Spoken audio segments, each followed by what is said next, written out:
नाही किती वेळ झाला मी किती वेळ बोललो कसं कळेल मला किती येईल का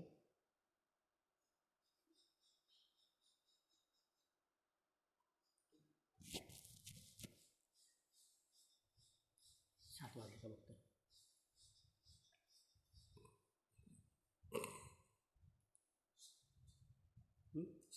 हां मला कोणी नाही आलं आहे मग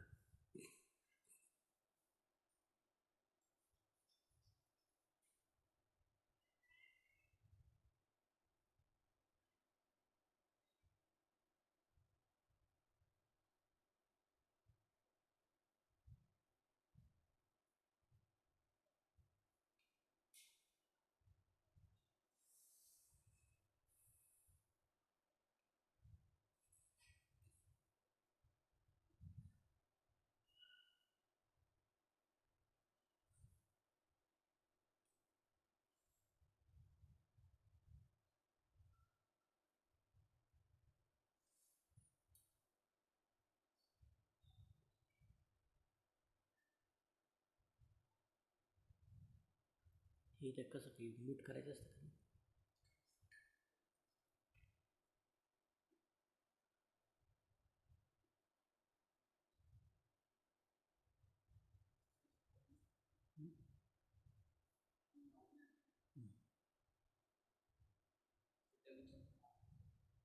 तिथे कोणी झालेलं नाही मला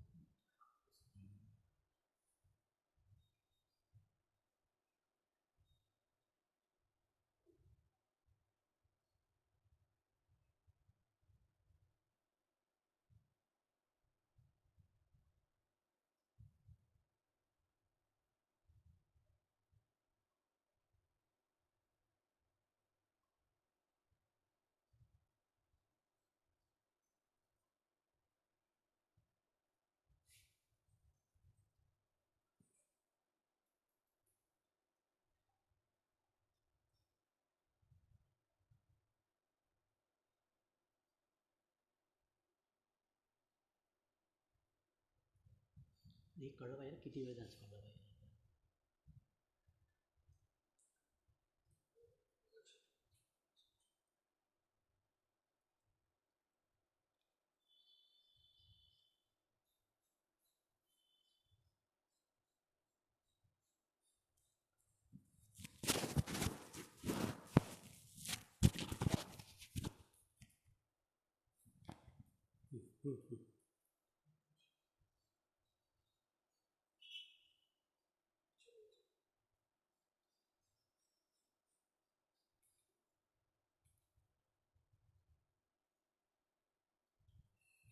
नमस्कार कवडे सर अमोल सर माझा आवाज येतो का पुरेसा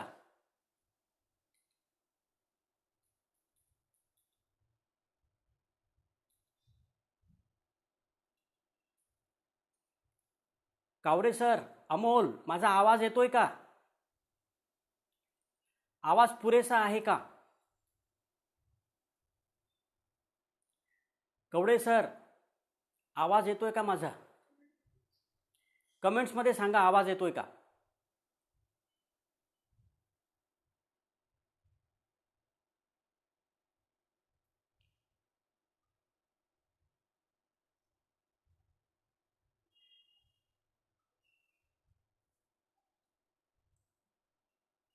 ओके ओके ओके आवाज थोडा वाढवू का आवाज बरोबर आहे आवाज खणखणीत आहे अमोलराव धन्यवाद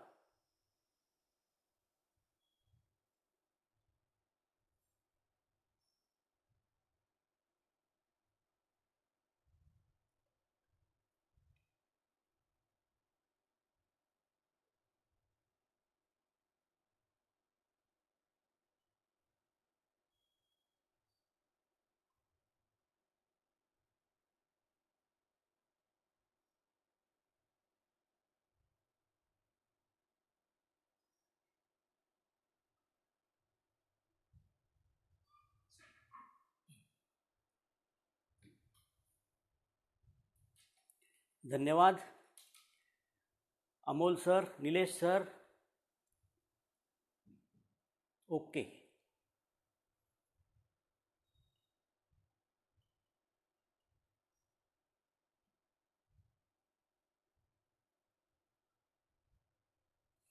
ढाळे सर आले का?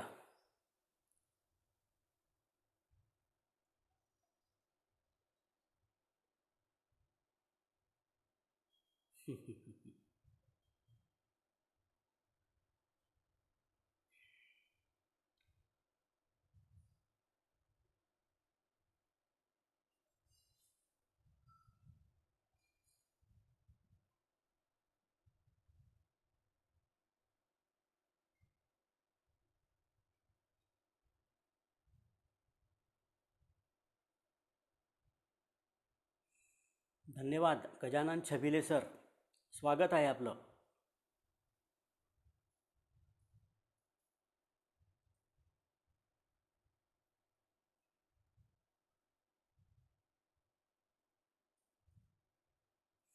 साधारणपणे 4 वर्षाच्या कालखंडानंतर पुन्हा अंकुर परिवारातील सर्व हृदयस्थ मित्रांना भेटण्याचा हा योग आला.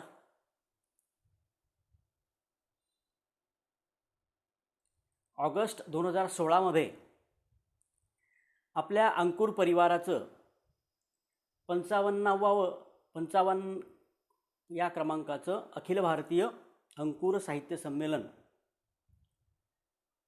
अकोला येथे झालं होतं. त्या संमेलनाच्या वेळी या परिवाराशी मी जोडला गेलो आणि या लॉकडाऊनच्या काळात आपल्या या परिवाराने पुन्हा एकदा आपल्याशी हितगुज करण्याची ही संधी त्या ठिकाणी दिली. धन्यवाद विलास ठोसर सर. लॉकडाऊनच्या या काळामध्ये शारीरिक अंतर ठेवून, तंत्रज्ञानाचं सहाय्य घेऊन या ठिकाणी पुन्हा एकदा आपण एकमेकांच्या संपर्कामध्ये आलो आहोत.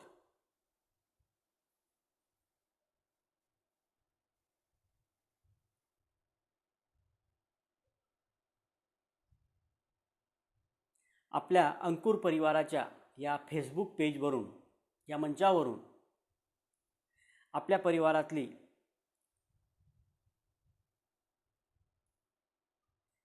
अनेक लेखक कवी मंडळी येऊन गेली आणि त्या सगळ्यांनी आपले अनमोल अशा प्रकारचे विचार या मंचावरून सादर केलेले आहेत. खूप लोकांनी हा मंच, या मंचावरील सगळे ऑनलाईन उपक्रम यात सहभाग नोंदवलेला आहे आणि सगळ्यांनी समाधान व्यक्त केलेलं आहे. तेव्हा एका बाजूला कोरोनाचं संकट असताना सुद्धा साहित्य आणि संस्कृतीची ही जी ज्योत आहे, ही ज्योत आपल्या परिवाराने या ठिकाणी पुन्हा एकदा पेटवलेली आहे आणि या तंत्रज्ञानाच्या माध्यमातून आपण आपल्या या अंकुर परिवारामध्ये पुनश्च एकदा एकत्र येत आहोत आणि साहित्य विचारांची आदानप्रदान आपण करतो आहोत.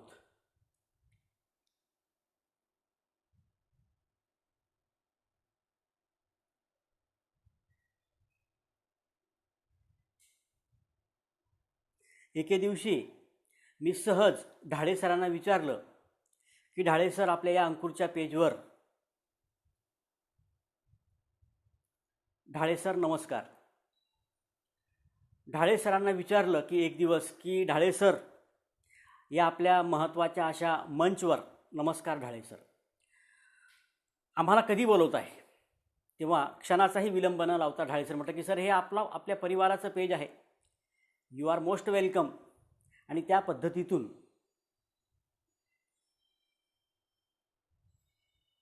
आज मी आपल्याशी हितगुज साधण्यासाठी, आपल्याशी चर्चा करण्यासाठी आज या मंचावर उपस्थित आहे. सर्व जीवाभावाची मंडळी आपल्या या पेजवर आहे. ठोसर सर आहेत, ढाळे सर आहेत, अमोलराव आहेत, कावरे सर आहेत. फार आनंद होतो आपल्या परिवारात जेव्हा आपण पुन्हा येतो आणि आपल्या परिवाराशी आपण चर्चा करतो तेव्हा आनंद होणं ही स्वाभाविक अशी गोष्ट आहे. फक्त एकदा मला सांगा ढाळे सर, आवाज पुरेसा आहे का?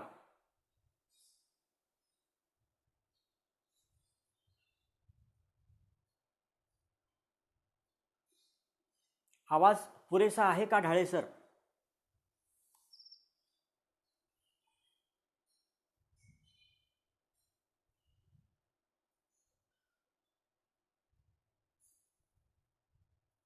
ढाळे सर, माझा आवाज येतोय का?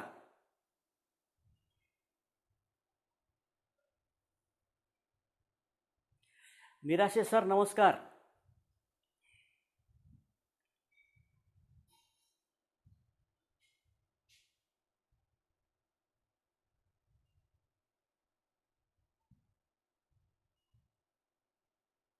धन्यवाद ठोसर सर.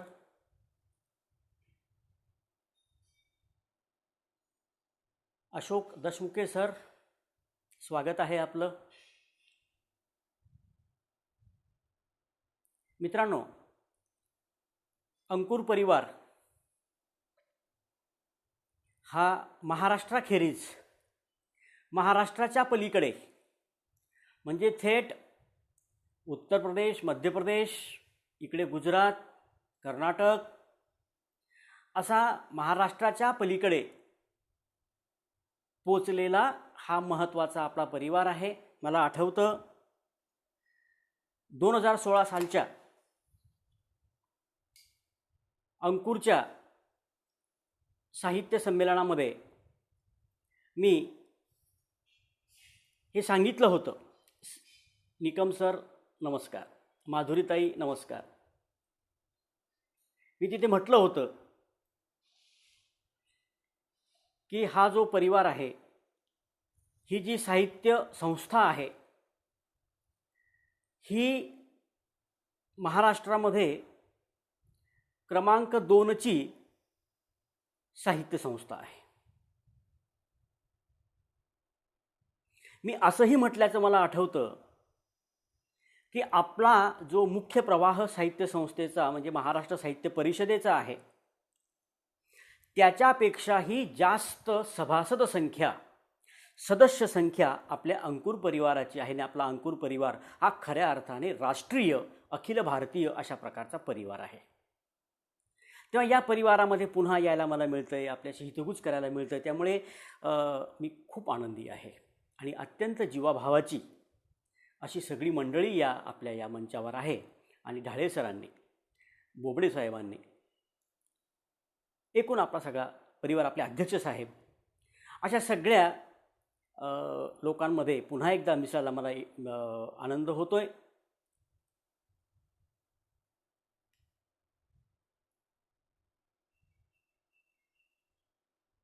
मित्रांनो,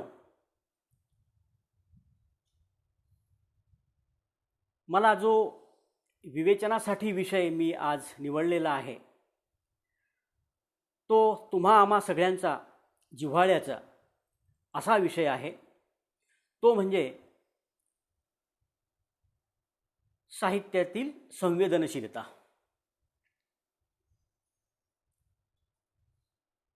मुळात संवेदनशीलता असल्याशिवाय साहित्य निर्मिती शक्य नाही. खरं तर प्रत्येक माणूस हा संवेदनशील असतो. ज्या ज्या व्यक्तीला मन आहे तो प्रत्येक माणूस संवेदनशील आहे. संवेदनशीलतेचा थेट संबंध मानवी मनाशी आहे. संवेदनशीलता म्हणजे मनाची जागृत अवस्था. ज्याचं मन सदैव जागृत आहे याचाच अर्थ तो संवेदनशील आहे. साहित्यामध्ये ही संवेदनशीलता असल्याशिवाय निर्मिती शक्य नाही असं मगाशी मी म्हटलं होतं. मित्रांनो, या संवेदनशीलतेचं प्रतिबिंब मराठी साहित्यामध्ये, मराठी कवितेमध्ये विशेषतः आपल्याला सहजपणे त्या ठिकाणी शोधता येतं.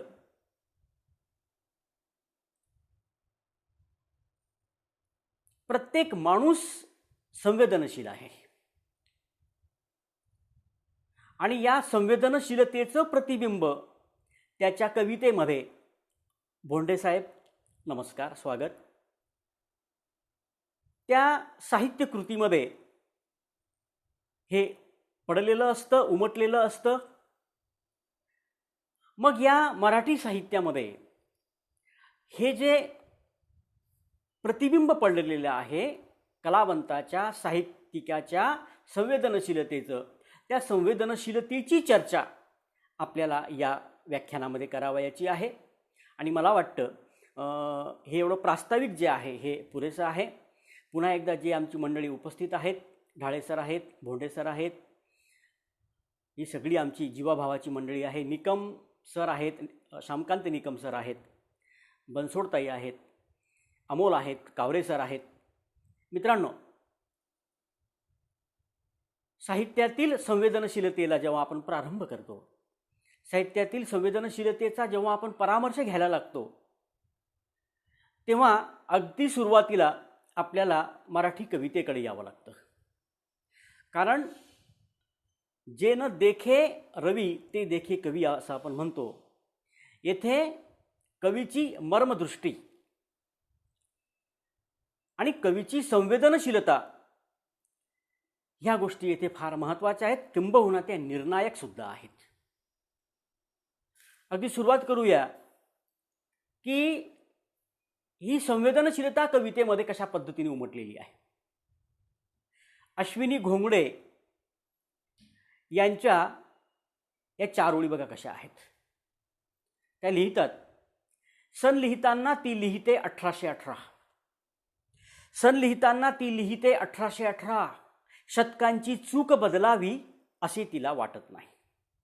कवयित्री पत्र लिहिते, तारीख टाकते 25 जून 1818.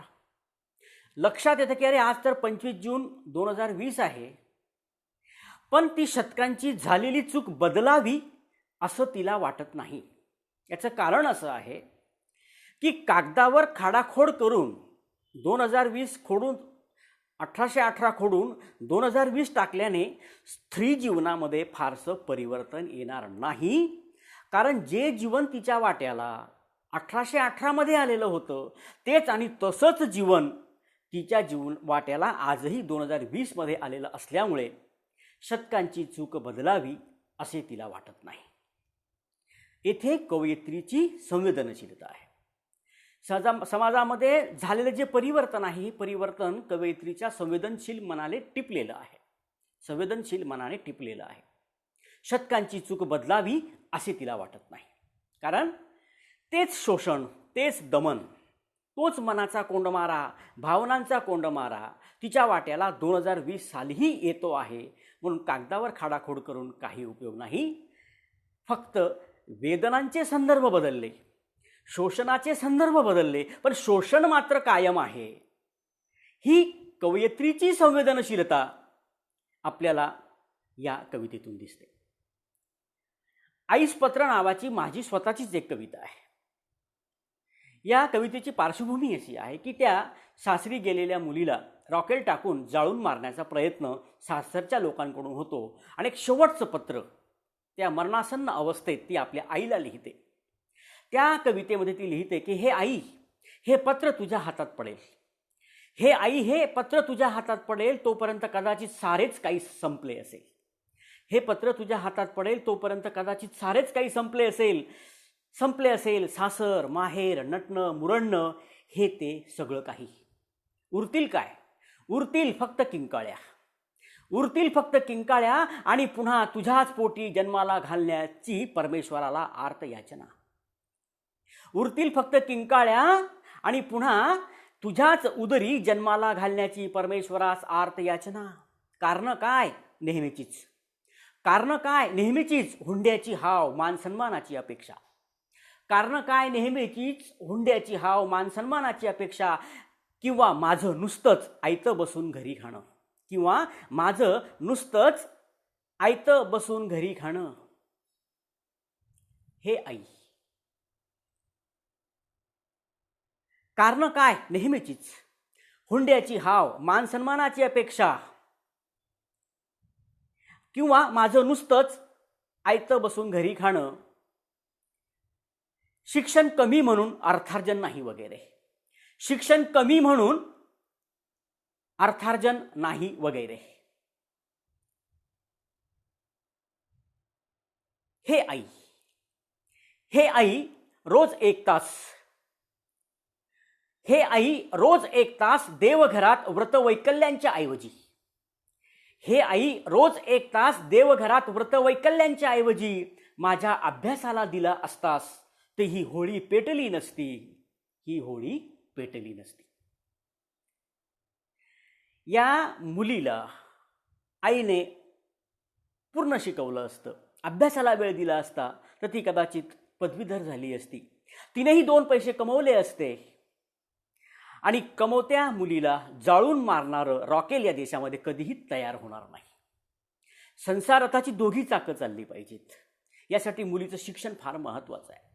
ते जर कमी राहिलं, अर्थार्जनासाठी ते जर कमी पडत असेल तर अशा पद्धतीच्या दुर्दैवाच्या गोष्टी घडू शकतात. येथे कवीची संवेदनशीलता महत्त्वाची आहे. शिक्षणाप्रतीची कवीची संवेदनशीलता महत्त्वाची आहे. शिक्षण हे वाघिणीचं दूध आहे, शिक्षण हे वाघिणीचं दूध आहे. आणि म्हणून प्रत्येक मुलाला शिक्षण हे मिळालंच पाहिजे. ही संवेदनशीलता या कवितेतून येते. असणारे सरांची एक कविता आहे, असणारे सरांची. ती कवितेमध्ये ते कवी असं म्हणतात, वडील म्हणाले दिव्याची वात कमी कर मला झोपायचंय. वडील म्हणाले दिव्याची वात कमी कर मला झोपायचंय. मुलगा म्हणाला दिव्याची वात मोठी कर मला अभ्यास करायचा आहे. मुलगा म्हणाला दिव्याची वात मोठी कर मला अभ्यास करायचा आहे. ती बिचारी दोघांच्या मध्ये वातीसारखी जळत राहिली. ती बिचारी दोघांच्या मध्ये वातीसारखी जळत राहिली. येथे कवीची संवेदनशीलता आहे. स्त्रियांच्या विश्वामध्ये कशा पद्धतीची होरपळ आहे. पतीचं ऐकायचं की मुलाचं ऐकायचं, या दोघांच्या आग्रहामध्ये तिचा बळी जातो, तिच्या भावनांचा बळी जातो. हे जे स्त्रियांचं रोज कुटुंबामध्ये होणारं शोषण आहे, हे शोषण संवेदनशील मन असलेल्या कवीलाच जाणवतं. आणि म्हणून कवितेमधून संवेदनशीलतेच्या प्रवाह, मुळात कवितेची व्याख्याच अशी केलेली आहे की spontaneous flow of powerful feelings recollected in tranquillity. या सगळ्या उत्स्फूर्त भावनांचाच प्रवाह मित्रांनो त्या ठिकाणी कवितेमध्ये असतो. आणखी एक महत्त्वाची कविता, त्याचे कवी कदाचित मला आता सांगता येणार नाहीत, पण ती कधीतरी वाचलेली ऐकलेली कविता अशी आहे. कदाचित त्याच्या ओळी खालीवर होतील किंवा काही थोडीशी मोडतोड पण होईल, पण तो जो मुख्य भाव आहे तो फार महत्त्वाचा आहे. अलीकडे स्त्रियांवरचे बलात्काराच्या घटना वाढत आहेत. मित्रांनो, फार वाईट अवस्था आहे की आपण ज्याला गुरु मानतो, या गुरु लोकांकडून सुद्धा कधी कधी अशा अत्याचाराच्या घटना घडतात. या अत्याचाराच्या घटनेवर प्रकाश टाकणारी एक महत्त्वाची कविता आहे, ज्याच्यामधून आपल्याला संवेदनशीलतेचं दर्शन घडतं. कवी लिहितो, एकदा आश्रमशाळेच्या मुख्याध्यापकानं 10वीच्या मुलीला घरी स्वयंपाकाला बोलावलं. एकदा आश्रमशाळेच्या मुख्याध्यापकानं 10वीच्या मुलीला घरी स्वयंपाकाला बोलावलं. आणि कवितेची शेवटची ओळ अशी आहे, तिच्या बिचारीची आयुष्यातली पहिलीच भाकर करपून कोळसा झाली. ही ती संवेदनशीलता आहे. येथे शिक्षकाकडून होणारा जो बलात्कार आहे आणि त्या बलात्कारित मुलीचं जे काही एकूण भावविश्व जे उद्ध्वस्त झालेलं आहे, तिच्या बिचारीची आयुष्यातली पहिलीच भाकर करपून कोळसा झाली, तिच्या भावविश्वाचं जे उद्ध्वस्तीकरण आहे हे त्या कवीला जाणवलं. ही कवीची संवेदनशीलता आहे. आणि म्हणून कविता हे काय असतं, दुसरं तिसरं काही नसून संवेदनशीलतेचा तो एक प्रवाह असतो, किंबहुना संवेदनशीलता हेच कवितेचं दुसरं नावसुद्धा त्या ठिकाणी आहे. मित्रांनो, इंद्रजित भालेराव सरांचं त्या ठिकाणी एक महत्त्वाची कविता आहे शेतकरी आत्महत्येच्या संदर्भामध्ये. त्यातल्या 2 ओळी मला फार आवडल्या. त्या अशा होत्या: 2 दिवस कुठे पाहुण्या रावळ्याकडे जायचं असेल, 2 दिवस कुठे पाहुण्या रावळ्याकडे जायचं असेल तर तू 4 लोकांना सांगून जायचास, माझ्या शेताकडे लक्ष ठेवा, माझ्या बैलांना पाणी पाजास. पण जेव्हा अंतिम यात्रेला जायचं होतं तेव्हा कसं कुणालाच काही सांगितलं नाही.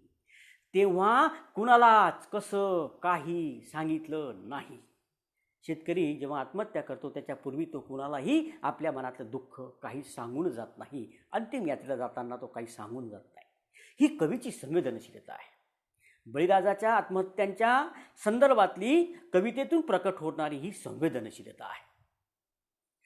आमचा एक कवी मित्र, त्याची फार महत्त्वाची कविता आहे, तो म्हणतो एका कवितेमध्ये, हे सगळे संवेदनशीलतेचे वेगळे वेगळे पैलू आहेत जे मानवी भावविश्वाशी, मानवी जीवनाशी अभिन्नपणे जोडलेले आहेत. आमचा एक कवी मित्र असं म्हणतो, सोड सखे तुझे माझ्या हातातील हात, सोड सखे तुझे माझ्या हातातील हात, मला लवकर जायला हवे, मला लवकर जायला हवे, माझ्या घरी दुःख एकटे आहे, माझ्या घरी दुःख एकटे आहे. ही संवेदनशीलता आहे. मित्रांनो, सामान्य माणसं सुखाला कवटाळतात, पण हा कवी आहे, हा संवेदनशील मनाचा आहे. त्याला लवकर घरी जायचं आहे कारण त्याच्या घरी दुःख एकटं आहे, कोणीच नाही दुःखासोबत. आणि दुःखासोबत राहायला कुणाला आवडतच नाही. मग एकटेपणाचं दुःख त्या दुःखाला आहे, त्या दुःखाला कोणीतरी सोबतही हवा आहे. म्हणून तो प्रेयसीला म्हणतो की मला जाऊ दे लवकर, कारण माझं दुःख माझ्या घरी एकटं माझी वाट पाहत आहे. दुःखाला सामोरी जाणारी संवेदनशीलता, दुःखाला सामोरी जाणारी मनाची विशालता, दुःखाला आलिंगन देणारी ही संवेदनशीलता आहे, मनाचा मोठेपणा आहे, हे या कवितेतून आपल्याला दिसतं. आणि म्हणून कवीची संवेदनशीलता ही अशा पद्धतीची असते, म्हणजे तो सुखालाही त्याच उत्साहाने सामोरा जातो आणि कवी दुःखालाही त्याच सकारात्मकतेने, त्याच उत्साहाने तो त्या ठिकाणी सामोरा जात असतो. आणखी एक महत्त्वाची कविता आहे मित्रांनो, की ज्या कवितेतून आपल्याला मानवी भावविश्वातल्या काही संवेदनशीलतेच्या जागा आपल्या सहजपणे त्या ठिकाणी दिसतं. कविता फार महत्त्वाची आहे. म्हाताऱ्या आईनं चुरगाळलेल्या नोटेसह, म्हाताऱ्या आईनं चुरगाळलेल्या नोटेसह डॉक्टरांची औषध चिठ्ठी, म्हाताऱ्या आईनं चुरगाळलेल्या नोटेसह डॉक्टरांची औषध चिठ्ठी मोठ्या मुलाच्या हातावर ठेवली. म्हाताऱ्या आईनं चुरगाळलेल्या नोटेसह डॉक्टरांची औषध चिठ्ठी मोठ्या मुलाच्या हातावर ठेवली. तेव्हाच मला समजलं सारा भारत आजारी आहे, सारा भारत आजारी आहे. काय झालं मित्रांनो, इथे म्हातारी आजारी होती, आई आजारी होती, तिला औषध आणायची होती. त्या औषध आणण्यासाठी तिने स्वतःचे चुरगळलेले 10 रुपये दिले, डॉक्टरांची चिठ्ठी पण दिली, ती मोठ्या मुलाच्या हातावर ठेवली आणि मोठ्या मुलाकडून तिने औषधं मागवली. मित्रांनो, तेव्हा कळालं की सारा भारत आजारी आहे. याचा अर्थ असा आहे की आजही म्हाताऱ्या आईला स्वतःची औषधं आणायची असतील तर तिची मुलं तिला औषधं आणून देत नाही, तिला स्वतःच्या पैशांनीच म्हातारपणातही आपली औषधं विकत आणावी लागतात. इतके नतद्रष्ट मुलं आपण समाजामध्ये बघतो आहोत. म्हाताऱ्याला 10 रुपयाच्या औषधाच्या गोळ्याही मुलं आणून देत नाहीत, कारण ती म्हातारी आहे आणि तिची उपयुक्तता संपलेली आहे. हा जो उपयुक्ततावाद आपल्या समाजामध्ये बोकाळतो आहे तो संस्कृतीसाठी अत्यंत घातक आहे. आणि म्हणून ही संवेदनशीलता जी आहे ती आईच्या अंगाने, किंबहुना ज्येष्ठ नागरिकांच्या ज्या काही समस्या आहेत त्या समस्यांच्या संदर्भामध्ये, किंवा अलीकडे वृद्धाश्रमांची निर्मिती मोठ्या प्रमाणामध्ये होते आहे, या अंगाने ही संवेदनशीलता आपल्याला इथे अधोरेखित होते आणि तिचा आपल्याला विचार करावाच लागतो. आणखी आमच्या एका मित्राची कविता आहे, कृपेश महाजनची ही कविता आहे. त्याच्या ओळी थोड्याशा कदाचित माझ्याकडून मोडतोड होईल, पण तो त्यातला भाव जो आहे तो फार महत्त्वाचा आहे. या ठिकाणी कवी असं म्हणतो, पोस्टमॉर्टम रिपोर्टसह मोठ्या भावाचा पोस्टमॉर्टम रिपोर्ट सह दवाखान्याचं बिल. मोठ्या भावाच्या पोस्टमॉर्टम रिपोर्टसह दवाखान्याचं बिल वहिनीच्या हाती ठेवून मी तेथून पसार झालो. मोठ्या भावाच्या पोस्टमॉर्टम रिपोर्टसह दवाखान्याचं बिल वहिनीच्या हाती ठेवून मी तेथून पसार झालो, अशी ती कविता आहे. म्हणजे जो मोठा बंधू आहे तो माझ्या रक्ताने मोठा बंधू आहे. दुर्दैवाने त्याचं निधन झालेलं आहे, त्याचा पोस्टमॉर्टम रिपोर्ट आलेला आहे आणि डॉक्टरांनी भली मोठी औषधाचं बिल हातात ठेवलेलं आहे. आता आपला भाऊ गेला, आपली वहिनी जी विधवा झाली. मोठी वहिनी आईच्या जागेवर असते. ही मोठी वहिनी विधवा झाली, अशा प्रसंगी सुद्धा हा भाऊ दवाखान्याचं बिल आणि पोस्टमॉर्टमचा रिपोर्ट वहिनीच्या हाती सोपवतो आणि तेथून निघून जातो. म्हणजे त्याची कोणतीही जबाबदारी नाही. वास्तविक अशा प्रसंगी त्याने आपल्या वहिनीला धीर द्यायला पाहिजे, तिचे अश्रू पुसायला पाहिजेत, दवाखान्याचं बिल स्वतः भरायला पाहिजे. असं तो करत नाही. दवाखान्याचं बिल, पोस्टमॉर्टमचा रिपोर्ट वहिनीच्या, विधवा झालेल्या वहिनीच्या हाती ठेवतो अत्यंत निर्लज्जपणे आणि तेथून तो पसार होतो. हीच ती आटत चाललेली संवेदनशीलता. समाजामधून ही संवेदनशीलता अशी हळूहळू कमी होते आहे आणि हा फार मोठा धोका समाजासमोर, आमच्या संस्कृतीसमोर आहे. एखाद्याच कवीला ही अशा पद्धतीची संवेदनशीलता असते आणि अशा घटनेकडे तो त्या पद्धतीने पाहतो आणि त्यातून तो आपल्या भावना कवितेच्या रूपाने मांडत असतो. तेव्हा ही ती संवेदनशीलता आहे. ही ती संवेदनशीलता आहे. आपल्या अंकुर साहित्य संमेलनामध्ये 55व्या दुसऱ्या दिवशी मला वाटतं एक कवी संमेलन झालेलं होतं. त्या कवी संमेलनामध्ये एका ओळीची कविता आपल्याच कवी मित्राने सादर केलेली होती. मित्रांनो, त्या कवितेमधली संवेदनशीलता मला फार भावली आणि ती ओळ माझी कायमच्या लक्षात राहिली. त्या कवितेची एका ओळीची कविता म्हणून ती माझ्या खूप लक्षात राहिली. ती कविता अशी होती, ती आत यावी, ती प्रेयसी, ती आत यावी अन कर्फ्यू लागावा. ती आत यावी अन कर्फ्यू लागावा. ह्या एका ओळीच्या कवितेमध्ये जी संवेदनशीलता आहे ती सरळ शृंगार रसाची आहे. आणि शृंगार रस हा रसराज आहे आणि तो मानवी भावविश्वाचा अभिन्न अशा प्रकारचा भाग आहे. या संवेदनशीलतेचे म्हणजे शृंगार भावनेच्या संवेदनशीलतेने आपल्याला या ठिकाणी ते बघता येतं. ती आत यावी अन कर्फ्यू लागावा, म्हणजे जेणेकरून आमची ताटातूट होणार नाही. आणखी एक कविता आहे मित्रांनो की ज्याच्यामध्ये बळीराजाचं भावविश्व येथे प्रतिबिंबित त्या ठिकाणी झालेलं आहे. मला वाटतं ही पी विठ्ठल यांची कविता आहे. काही ओळी खाली मागे पुढे त्या होऊ शकतात.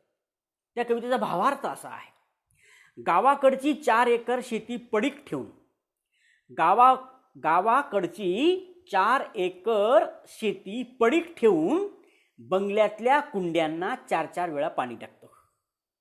गावाकडची 4 एकर शेती पडीक ठेवतो आणि बंगल्यातल्या कुंड्यांना 4-4 वेळा पाणी टाकतो. मित्रांनो, येथील जी संवेदनशीलता आहे ती श्रमसंस्कृतीचा ऱ्हास होतो आहे याच्याकडे बोट दाखवते, याच्यावर प्रकाश टाकते.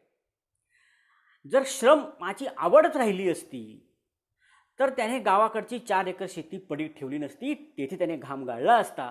पण त्याला शेतीमध्ये घाम गाळायचा नाही आहे म्हणून तो बंगल्यातल्या 2 कुंड्यांना 4-4 वेळा पाणी टाकतो. म्हणजे श्रममूल्य हे कमी होतं आहे. श्रममूल्य आमच्या मानवी समूह जीवनातून, मानवाच्या समाज जीवनातून हद्दपार होतं आहे. याच्याकडे ही कविता बोट दाखवते. आणि ही संवेदनशीलता श्रममूल्याच्या संदर्भामध्ये श्रमसंस्कृतीचं पुनरुज्जीवन झालं पाहिजे याच्याकडे ही संवेदनशीलता त्या ठिकाणी बोट दाखवते. मित्रांनो, ही ज्या संवेदनशीलतेचा हा जो सगळा प्रवास कवितेतून जो आपण बघतो आहोत, मित्रांनो, मगाशी मी ज्या संवेदनशीलतेचा उल्लेख केला ती फार महत्त्वाची, कवितेसाठी ती अत्यंत महत्त्वाची अशी ही गोष्ट आहे. संवेदनशीलता जशी कवीची असते तशी ती कविता समजून घेणाऱ्या रसिकांची पण असते. रसिकांना देखील तशीच संवेदनशीलता असावी लागते. किंबहुना कवीने मांडलेला जो आशय आहे तो एक रसिकाला केव्हा कळेल, तो स्वतः संवेदनशील असेल तरच त्याला त्या कवितेतला जे मर्म आहे ते समजेल. म्हणून संवेदनशीलता ही फक्त कवीसाठी आवश्यक अशी बाब नाही आहे, तर ती रसिकासाठी सुद्धा तेवढीच महत्त्वाची असलेली बाब आहे. महत्त्वाची असलेली बाब आहे ही संवेदनशीलता. मित्रांनो, केवळ कवीला रसिकालाच नाही तर काव्य व्यवहाराशी निगडीत जितके म्हणून लोक आहेत, उदाहरणार्थ प्रकाशक आहेत, संपादक आहेत, या सगळ्या लोकांची संवेदनशीलता आवश्यक आहे काव्य व्यवहारासाठी, साहित्य व्यवहारासाठी. मित्रांनो, मग कधी कधी याच संवेदनशीलतेतून काही प्रश्न पडतात. ते पडलेच पाहिजेत, कारण प्रश्न पडणं हे संवेदनशीलतेचं महत्त्वाचं लक्षण आहे. महत्त्वाचं लक्षण आहे. आता कोणकोणते प्रश्न कवी म्हणून, विचारवंत म्हणून, समाजाचा एक जबाबदार घटक म्हणून आम्हाला पडले पाहिजेत. उदाहरणार्थ आत्तापर्यंत मी अनेक प्रेमकविता वाचल्या, पण या इतक्या प्रेमकवितांमधून आजपर्यंत मला विद्रूप दिसणाऱ्या प्रेयसीचं वर्णन कुठेही आढळलं नाही. किंबहुना नाक शिंकरणाऱ्या प्रेयसीचं वर्णन मराठी कवितेमध्ये अजून आलेलंच नाही. का? साहित्यामध्ये बिभत्स रस नाही आहे. बिभत्स रसाची कविता होऊ नाही शकत? होऊ शकते, पण आम्ही फक्त सगळं गुडी लिहायचं, छान छान लिहायचं, प्रेयसीची गुलाबी साडी लिहायची, तिचा गजरा लिहायचा. पण एखादी प्रेयसी विद्रूप नसेल कशावरून? सगळ्यांच्याच प्रेयसी अशा अगदी सुंदर कशा? हा पण प्रश्न पडतो. आणि असे जे प्रश्न पडतात ते संवेदनशीलतेतून आपल्या मनामध्ये निर्माण होत असतं. आणखी असाच एक प्रश्न मला पडला की आपण कवितेची समीक्षा करतो, कथेची समीक्षा करतो, कादंबरीची समीक्षा करतो, पण मग आपण आपल्या राष्ट्रगीताची समीक्षा का नाही करू शकत? आता राष्ट्रगीत जे आहे ते पण कविताच आहे, त्यात काव्य आहे. मग जर मी कवितेची समीक्षा करू शकतो आणि कवितेतली त्रुटी दाखवू शकतो, कवीचं काय चुकलं हे दाखवू शकतो, कवितेमध्ये काय अपूर्णता हे दाखवू शकतो, मग राष्ट्रगीत ही जर कविता असेल तर त्याची समीक्षा का होऊ नये, त्यातल्या त्रुटी का दाखवल्या जाऊ नयेत?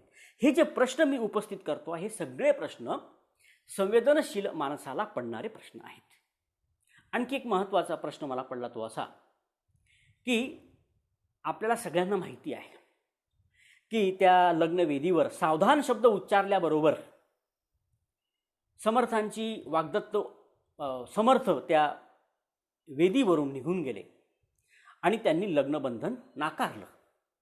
शुभमंगल सावधान तो शब्द ऐकला आणि समर्थ तिथून निघून गेले, हे आपल्याला माहिती आहे.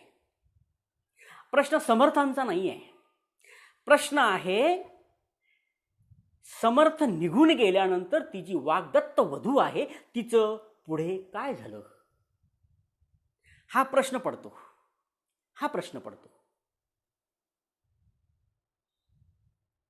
सावधान म्हटल्यानंतर, समर्थ निघून गेल्यानंतर त्या वाग्दत्त वधूचं त्या ठिकाणी तिचं पुढे आयुष्यामध्ये काय झालं, हा प्रश्न संवेदनशीलतेतून प्रत्येकाला पडायला पाहिजे. मित्रांनो, व्याख्यानाच्या निमित्ताने ठिकठिकाणी मी जात असतो आणि काही नवे प्रश्न मांडत असतो. समाजामध्ये आपल्याला माहिती आहे की आता सध्या काळ बदलला आहे, पण थोडं मागे गेलो आपण एक 10, 15, 20 वर्षापूर्वी, तर आपल्याला हे एक येईल की सासू आणि सुनेमध्ये फारसं सख्य नसतं. विशेषतः ग्रामीण भागामध्ये आपण हे पाहतो. असं म्हटलं जातं की दोघांमध्ये संबंध नेहमी तणावाचे असतात, सलोख्याचे, जिव्हाळ्याचे शक्यतो नसतात. ग्रामीण भागातली परिस्थिती ही साधारणतः 10-20 वर्षापूर्वीची गोष्ट. असं म्हटलं जातं की सासू आणि सुनेमध्ये 36चा आकडा असतो, म्हणजे सासूचं तोंड या बाजूला, सुनेचं तोंड त्या बाजूला, जमत नाही. एका व्याख्यानामध्ये मी एक याच्यावर उपाय सांगितला होता की काय केलं म्हणजे हा 36चा आकडा 63चा होईल, काय केलं म्हणजे दोघांमध्ये जिव्हाळा, प्रेम, आपुलकी आणि सख्य निर्माण होईल आणि कुटुंब स्थिर होईल, कुटुंबाचा विकास होईल, कुटुंबाचं विघटन होणार नाही, विभाजन होणार नाही. तेथे मी असा मुद्दा मांडलेला होता की जर सासू आणि सुनेचे संबंध अधिक मधुर करावयाचे असतील तर काय केलं पाहिजे. मी असं म्हटलं होतं की त्या ठिकाणी सुनेने लग्न झाल्यानंतर आपला जो पहिला हनीमून आहे, मधुचंद्र आहे, तो आपल्या सासूसोबत साजरा केला पाहिजे. लग्न झाल्या झाल्या सासू आणि सुनेने दोघांनी सोबत प्रवास करायचा, 15 दिवस 8 दिवस जे काय असेल ते. मग तुम्ही कुठेही जा, तुम्ही हिल स्टेशनला जा किंवा कुठे धार्मिक क्षेत्र असेल, तीर्थक्षेत्र असेल, त्या ठिकाणी जा. या 8-10 दिवसाच्या प्रवासामध्ये, 8-10 दिवसाच्या सहवासामध्ये सासूचे पाय दुखतात, गुडघे दुखतात, सून त्या ठिकाणी सेवा करते, गुडघे दाबून देते, कुठला काही मलम असेल तो लावून देते, खूप सेवा करते. आणि या 8-10 दिवसांमध्येच हे दिवस फार नाजूक असतात. या 8-10 दिवसांमध्ये जर सुनेने सासूचं मन जिंकून घेतलं, तिची मनोभावे सेवा केली, एकदा का जर सासूचा असा शिक्का बसला की मला समंजस, सुशील अशा पद्धतीची चांगली सून मिळाली, असं एकदा तिच्या मनावर तिचं जर प्रतिबिंब उमटलं, तर पुढे आयुष्यभर कुठलीही समस्या या संदर्भामध्ये येत नाही. म्हणून पहिले सुरुवातीचे दिवस सासू आणि सुनेचे संबंध दृढ होण्याच्या दृष्टिकोनातून पहिला हनीमून हा सुनेने आपल्या सासूसोबत साजरा करावा आणि नंतर मग आपल्या पतीसोबत तिने आपला जो रुटीन आहे मधुचंद्र तो साजरा करावा, असा देखील उपाय मी एका व्याख्यानात सांगितला होता. मित्रांनो, या ठिकाणी प्रश्न संवेदनशीलतेचा आहे. म्हणजे समाजामध्ये असलेल्या समस्या, जीवनामध्ये येणाऱ्या ज्या समस्या आहेत, त्या समस्या सोडविण्यासाठी कधीकधी अशा पद्धतीची जी कल्पक असलेली संवेदनशीलता आहे, ही संवेदनशीलता कशी उपयोगाची आहे हे आपल्या लक्षामध्ये येईल. आणखी माझं एक निरीक्षण असं आहे, माझं निरीक्षण असं आहे बऱ्याच वेळेला की समजा एखाद्या म्हाताऱ्या माणसाला, एखाद्या माणसाला जर 4 मुलं असतील, 3 मुलं असतील, तर बऱ्याचदा म्हातारे आईवडील जो सगळ्यात लहान आहे, कनिष्ठ आहे, त्याच्यासोबतच आपलं म्हातारपण व्यतीत करतात, त्याच्यामध्येच राहतात. मग आता येथे जे मोठे आहेत त्यांनी कुठेतरी आत्मपरीक्षण केलं पाहिजे, चिंतन केलं पाहिजे की म्हातारे आईवडिलांना आपल्यासोबत राहायला का नाही आवडत, लहान भावामध्येच राहणं ते का पसंत करतात. अर्थात या घटनेला काही अपवादही असतील, सन्माननीय अपवाद असतील, पण बहुतांश माझं निरीक्षण असं आहे की म्हातारे आईवडील लहान मुलामध्येच राहणं पसंत करतात. या पार्श्वभूमीवर जे मोठे आहेत, मोठा मुलगा आहे, मोठी सून आहे, या मोठ्या सुनेने, मोठ्या मुलाने आत्मपरीक्षण करावं की म्हाताऱ्या आईवडिलांचं म्हातारपण आपल्या घरामध्ये आपण का नाही चांगल्या पद्धतीने काढून देऊ शकत, हा विचार त्या ठिकाणी केला पाहिजे. कारण हे सगळे मानवी जे प्रश्न आहेत, मानवी समूहातले प्रश्न, हे सगळे प्रश्न संवेदनशीलता हरवत चाललेल्या समस्येमुळे निर्माण झालेले आहेत. म्हाताऱ्या आई बाबांबद्दलचं प्रेम जर कायम असेल, त्यांच्याबद्दलची संवेदनशीलता जर त्या ठिकाणी जर आपण त्या ठिकाणी राखून ठेवली, तर असे जे प्रश्न आहेत ते प्रश्न आपल्याला दूर करता येतील. म्हणून संवेदनशीलता ही फक्त कवितेपुरती आवश्यक नाही आहे, साहित्यापुरती आवश्यक नाही आहे, तर आपल्या मानवी समूहातले जे काही समस्या आहेत त्या दूर करण्यासाठी सुद्धा अशा पद्धतीची संवेदनशीलता ही अत्यंत महत्त्वाची आणि आवश्यक अशी बाब आहे. मित्रांनो, जर असं मला वाटत असेल की माझा मुलगा निर्व्यसनी राहावा, माझा मुलगा निर्व्यसनी असावा, तर माझा मुलगा निर्व्यसनी राहावा असं वाटत असेल तर अगोदर माझ्या शेजारच्याचा मुलगा निर्व्यसनी असला पाहिजे. कारण तो त्याचा मित्र आहे, तो त्याचा मित्र आहे. सोबतीने काही चांगले गुण आणि दुर्गुणही चिकटतात हे आपल्याला माहिती आहे. म्हणून माझा मुलगा निर्व्यसनी हवा असेल तर शेजारच्याचाही मुलगा निर्व्यसनी असला पाहिजे. ही जी दृष्टी आहे, हा जो विचार आहे, हा विचार संवेदनशील माणसाच्या मनामध्ये साहजिकच त्या ठिकाणी येतो, साहजिकच येतो. आणखी 2 गोष्टींकडे मी आपलं लक्ष वेधू इच्छितो. हे सगळे संवेदनशीलतेचे प्रश्न आहेत, संवेदनशीलतेशी निगडीत असलेले हे सगळे प्रश्न आहेत. मित्रांनो, आपण अकबर आणि बिरबलाच्या कथा आपण आपल्या मुलांना सांगत असतो आणि त्यातून आपण हे बिंबवतो की बिरबल किती विद्वान होता आणि त्याचा जो राजा होता अकबर, त्या राजापेक्षा हा अत्यंत बुद्धिमान होता, हे आपण सांगत राहतो. पण सूक्ष्म पद्धतीने जर विचार केला अकबर बिरबलाच्या कथांचा, तर आणखी एक महत्त्वाचा विचार या ठिकाणी येतो. धन्यवाद रजनीताई बावस्कर, आपण आपल्या सासू सासऱ्यांसोबत राहतात, आपलं मनपूर्वक अभिनंदन. प्रश्न असा होता की अकबर बिरबलाच्या कथांकडे पाहण्याची एक वेगळी दृष्टी संवेदनशील माणसाच्या मनामध्ये येऊ शकते. ती अशी आहे की आपण असं पाहतो की बिरबल प्रचंड विद्वान आहे, प्रचंड बुद्धिमान आहे, पण तो बुद्धिमान असून सुद्धा कुठेतरी गुलाम आहे, अकबराचा गुलाम आहे. मग जेव्हा आम्ही मुलांना बिरबलाची कथा सांगतो म्हणजे आम्ही असं तर नाही करत ना की तू पण बिरबल हो म्हणजे विद्वान हो, पण कोणत्या तरी काळातल्या अकबराचा गुलाम हो. आम्ही त्याला आता असं सांगितलं पाहिजे मित्रांनो की बिरबल कशाला होतो? अकबर हो, राजा हो, अधिकारी हो. इतके दिवस आपण गुलामच होतो, वेगवेगळ्या अंगाने आपण गुलामच होतो. धनिकांची गुलाम होतो, एका विशिष्ट अशा पद्धतीच्या वर्चस्ववादी व्यवस्थेचे आपण गुलाम होतो. मग आता किती दिवस आपण बिरबल होणार? मग आपण कधी अकबर व्हायचंच नाही का? आपण कधी राजसत्तेचा विचार करायचंच नाही का? तो आपण त्या ठिकाणी जरूर केला पाहिजे. आणि म्हणून बिरबलाच्या कथा मुलांना सांगताना आपण त्यांना मानसिकदृष्ट्या दुर्बल करतो आहोत का, याचाही विचार संवेदनशीलतेच्या अंगाने आपण त्या ठिकाणी निश्चितपणे केलं पाहिजे. आणखी एका गोष्टीकडे मी आपलं लक्ष वेधू इच्छितो. बालपणी विद्याताई, माधुरीताई बनसोड, मधुराणीताई बनसोड, आपण आपल्या बालपणी एक बडबड गीत म्हणायचो की छान माझी बाहुली, मोठी तिची सावली, वरण केलं पातळ झालं, पोळ्या केल्या करपून गेल्या, भात केला कच्चा झाला, आडाचं पाणी शेंदायला गेली, धपकन त्या आडात बुडून मेली, अशा अर्थाचं काहीतरी बडबड गीत लहानपणी आपल्या तोंडावर, आपल्या मुखावर होतं. हे बडबड गीत शाळातून त्या काळी म्हटलं जायचं. या बडबड गीताचा जर आतला अर्थ आपण जर बघितला तर संवेदनशील मनाला काही प्रश्न त्या ठिकाणी आपल्या मनामध्ये येऊ शकतात. आता तो जो काळ होता, तो काळ साधारणपणे बालविवाह करण्याचा काळ होता. अगदी लहान वयामध्ये या ठिकाणी लग्न होत असायची.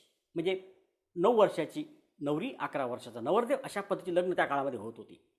मग आता या कमी काळात लग्न झाल्यानंतर ती सासरी यायची. तिच्या उंचीचे पेक्षा 2 पट असे रांजण तिला पाण्याने भरावे लागायचे. हे सगळं कामं तिला करावी लागायची. तिला स्वयंपाकाचा अनुभव नव्हता आणि त्यातून मग त्या पोळ्या करपायच्या, भात कच्चा राहायचा, वरण पातळ राहायचं. आणि मग अशा पद्धतीने काही चुका झाल्या स्वयंपाकात की सासू तिचा छळ करावयाची. आणि हा अशा प्रकारचा छळ जर त्या कमी वयाच्या सुनेला, की जी अवघ्या 9, 10, 11 वर्षाची, 13 वर्षाची आहे, जर तिला हा छळ असह्य झाला तर मग ती पाणी भरायला जायची आणि त्या आडामध्ये आपला जीव द्यायची, आत्महत्या करावयाची. लहान माझी बाहुली, मोठी तिची सावली, वरण केलं पातळ झालं, पोळ्या केल्या करपून गेल्या, भात केला कच्चा झाला, आडाचं पाणी शेंदायला गेली आणि धपकन तळ्यात बुडून मेली. मित्रांनो, त्या छोट्या बाहुलीने केलेली ही आत्महत्या होती. समाजव्यवस्थेने घेतलेला हा बळी होता. त्या काळामध्ये अशा अनेक विहिरी, म्हणजे एकही विहीर अशी नव्हती की ज्या विहिरीमध्ये एखाद्या मुलीने आत्महत्या केलेली नाही. इतकं प्रमाण त्या काळामध्ये सासरवासाचं होतं आणि त्यासोबतच सासूकडून होणाऱ्या छळाचं सुद्धा प्रमाण त्या काळामध्ये होतं. आणि जेव्हा मग आम्ही हे बडबडगीत मुलींना म्हणायला लावतो तेव्हा कुठेतरी आम्ही तिला मानसिकदृष्ट्या दुर्बल तर करत नाहीत ना. कारण सासरवास जर असह्य झाला तर जाब विचारायचा नाही. एकतर सासरवास मुकाटपणे सोसायचा आणि नाही सहन होत असेल तर धपकन तळ्यात बुडून मेली, अशा पद्धतीने व्यवस्थेला शरण जायचं. मग जेव्हा आम्ही छान माझी बाहुली अशा पद्धतीचे एखादं गीत आम्ही म्हणायला लावतो तेव्हा आम्ही त्या लहान बालिकांवर कुठेतरी मनोदुर्बलतेचे संस्कार करतो आहोत का, अशा पद्धतीने हा सुद्धा विचार त्या ठिकाणी आपल्याला करता येऊ शकेल. मित्रांनो, ज्या पद्धतीने अनेक कविता आहेत की ज्यांच्यामधून आपल्याला ही संवेदनशीलता पाहता येते. उदाहरणार्थ खूप आहेत. साने गुरुजींची कविता आहे, जगी जे हीन अतिपतीत, जगी जे दीन पददलित, तया जाऊन उठवावे, जगाला प्रेम अर्पावे. ही साने गुरुजींची संवेदनशीलता आहे. किंवा पराधीन आहे जगती पुत्र मानवाचा, ही कविता असेल. किंवा घेता घेता एक दिवस देणाऱ्याचे हात घ्यावे, ही सुद्धा संवेदनशीलता कवीची आपल्या या ठिकाणी दिसते. किंवा मग जो जे वांशील तो तेला हो प्राणी जातं, ज्ञानेश्वरांनी म्हटलं जे पसायदान आहे ते सुद्धा अखिल मानवजातीच्या कळवळ्यातून आलेलं असल्यामुळे ते देखील संवेदनशीलतेचं महत्त्वाचं प्रतीक आहे. किंवा माणुसकीच्या शत्रू संगे युद्ध आमुचे सुरू, जिंकू किंवा मरू, ही कविता असेल. किंवा मगाची म्हटल्याप्रमाणे जर तारी वस्त्र हे मानवा तुझिया दुःखाचे, पराधीन आहे पुत्र जगती पुत्र मानवाचा. किंवा बोरकरांची कविता आहे, सोस माझ्या मनारे सोसण्याचा सूर होतो, सोस माझ्या मनारे सोसण्याचा सूर होतो, सूर साधी ताल तेव्हा भार त्याचा दूर होतो, सूर साधी ताल तेव्हा भार त्याचा दूर होतो. ही कविता सुद्धा अत्यंत संवेदनशीलता असलेली आपल्याला दिसते. किंवा मग आणखी एक महत्त्वाची कविता, शृंखला पायी असू दे, शृंखला पायी असू दे मी गतीचे गीत गाई, शृंखला पायी असू दे मी गतीचे गीत गाई, दुःख उगळायास आता आसवांना वेळ नाही, दुःख उगळावयास आता आसवांना वेळ नाही. अशा ज्या काही महत्त्वाच्या कविता आहेत, त्या सगळ्या कविता त्या कवीचं असलेलं जे संवेदनशील मन आहे, त्या संवेदनशील मनाचं दर्शन त्या ठिकाणी आपल्याला घडवत असतात. ही फार फार महत्त्वाची अशी गोष्ट आहे. मित्रांनो, आणखी एक माझीच कविता आहे, सातवीतली मुलगी नावाची ती कविता आहे. या कवितेमध्ये एक महत्त्वाचा सामाजिक प्रश्न मी मांडलेला आहे. हे सगळे जे सामाजिक प्रश्न असतात हे संवेदनशीलतेच्या अभावातून निर्माण होणारे प्रश्न असतात. समाजामध्ये विकृती का येते, समाजमधील मूल्यांचा ऱ्हास का होतो, याच्या जेव्हा आपण खोलवर विचार करतो तेव्हा आपल्या लक्षामध्ये येतं की कुठेतरी मानवाच्या जीवनातली जी संवेदनशीलता आहे ती हरवत चाललेली आहे. एका शायराने असं म्हटलेलं होतं,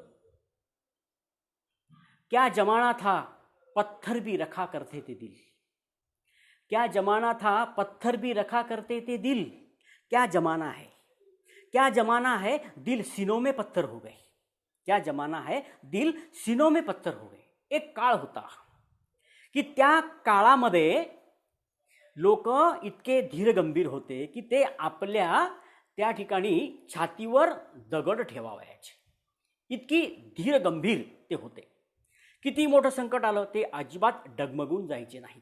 पण आता परिस्थिती अशी आहे, क्या जमाना था पत्थर भी रखा करते थे दिल, क्या जमाना है, क्या जमाना है दिल सीनों में पत्थर हो गए. आणि आता प्रत्येक छातीमध्ये काळीज राहिलेलं नाही, छातीतलं जे हृदय आहे ते दगडी बनलेलं आहे, कारण संवेदनशीलता आम्ही हरवत चाललेलो आहोत. क्या जमाना है दिल सीनों में पत्थर हो गए. अशा पद्धतीने संवेदनशीलता हरवत चाललेली. या पार्श्वभूमीवर सातवीतली मुलगी नावाची माझीच एक कविता आहे, माझीच एक कविता आहे. त्या कवितेमध्ये बघा मी असं म्हणतो, सातवीत शिकणाऱ्या मुलीनं एकदा आईला विचारलं, सातवीत शिकणाऱ्या मुलीनं एकदा आईला विचारलं, आई सेक्सी म्हणजे काय हो. सातवीत शिकणाऱ्या मुलीनं एकदा आईला विचारलं, आई सेक्सी म्हणजे काय हो.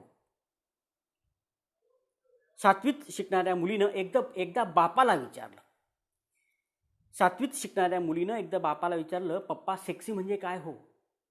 बाप गडबडला, पण वाटलं मुलीची जिज्ञासा दाबून टाकणं गैर, मग म्हणाला, विचार बुवा तुझ्या आईला. सातवीतल्या मुलीने तोच प्रश्न आईला विचारला, आई सेक्सी म्हणजे काय हो. आई रागावली. आई रागावली, म्हणाली, कारटे पुस्तक बाह्य शंका विचारायच्या नाहीत, पुस्तक बाह्य शंका विचारायच्या नाहीत. आणि हो ती टी व्ही वगैरे जास्त बघू नको बरं का, आणि हो ती टी व्ही वगैरे जास्त बघू नको बरं का. मग सातवीतल्या मुलीने हाच प्रश्न गल्लीतल्या 12वीतल्या निकिताकडून सविस्तर समजून घेतला.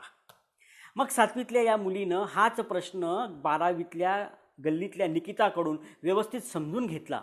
एके दिवशी आरशासमोर चोरून, एके दिवशी आईला चोरून आरशासमोर लिपस्टिक लावताना ही मुलगी दिसली. एके दिवशी आरशासमोर आईला चोरून लिपस्टिक लावताना मुलगी दिसली. आई म्हणाली, वागं कार्टे छानच दिसतेस, वागं कार्टे छानच दिसतेस, ही शेड माझ्यापेक्षा तुलाच जास्त मॅच होते, ही शेड माझ्यापेक्षा तुलाच जास्त शेड होते. मग सातवीतल्या मुलीनं क्रमाक्रमानं आईचे शँडल, आईचे कपडे, आईचा शॅम्पू वापरून पाहिला.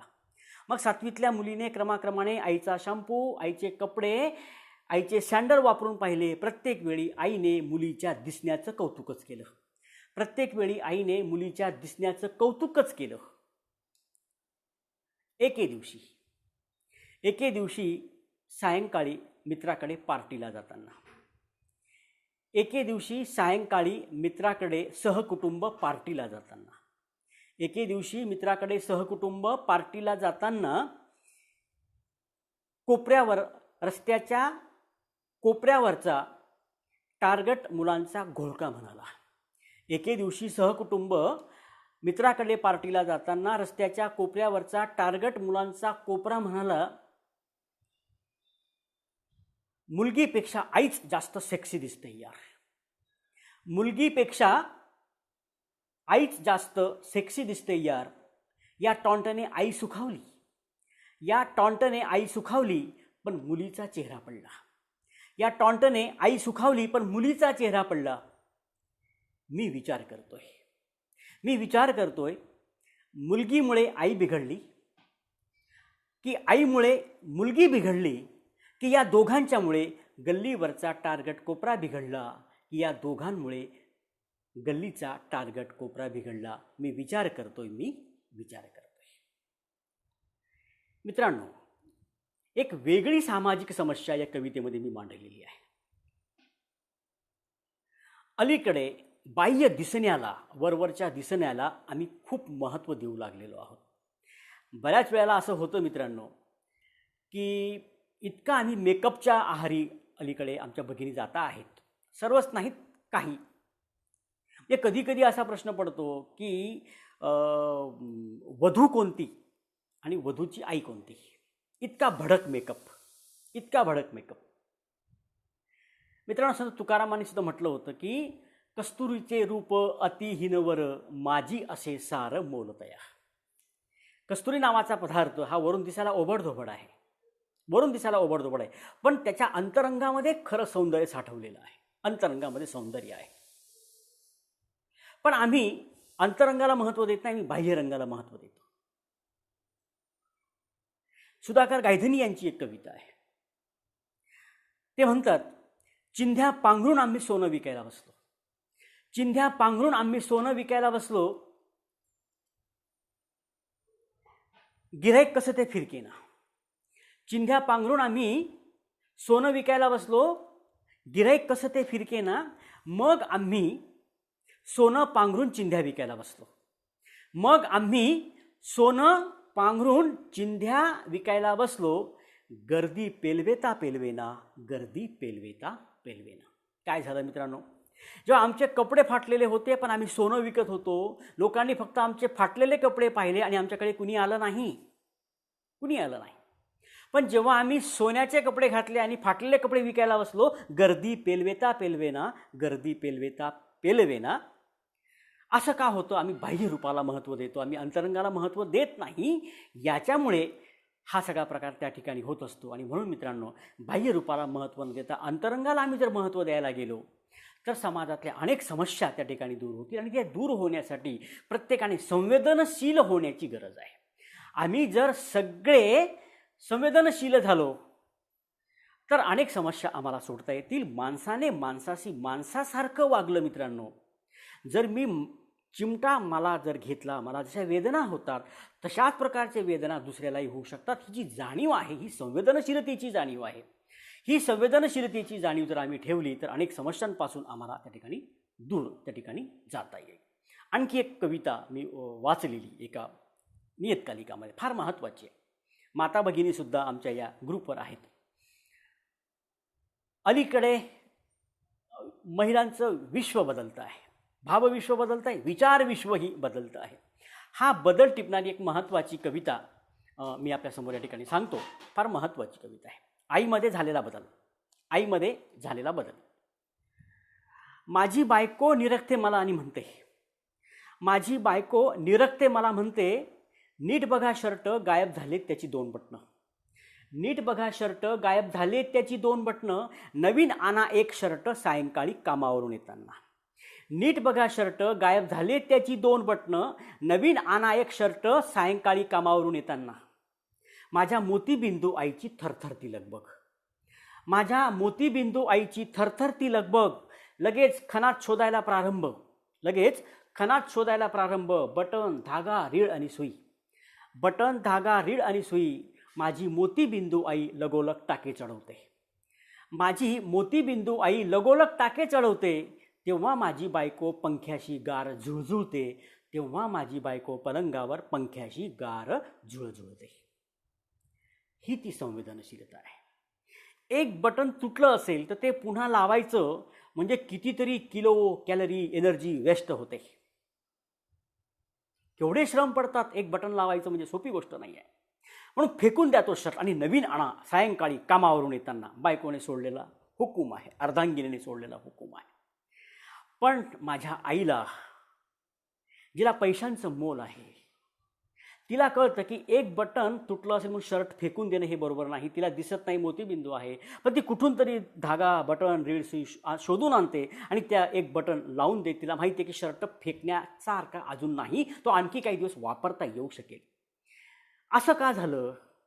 तिला पैशांचं मोल आहे. कारण ब्रिटिश व्हाईसरॉयला या देशामध्ये जेव्हा 80,000 रुपये महिन्याला पगार होता, तेव्हा माझ्या आईला 12 तास काम केल्यावर अवघे 75 पैसे, 12 आणे इतकाच रोजगार होता.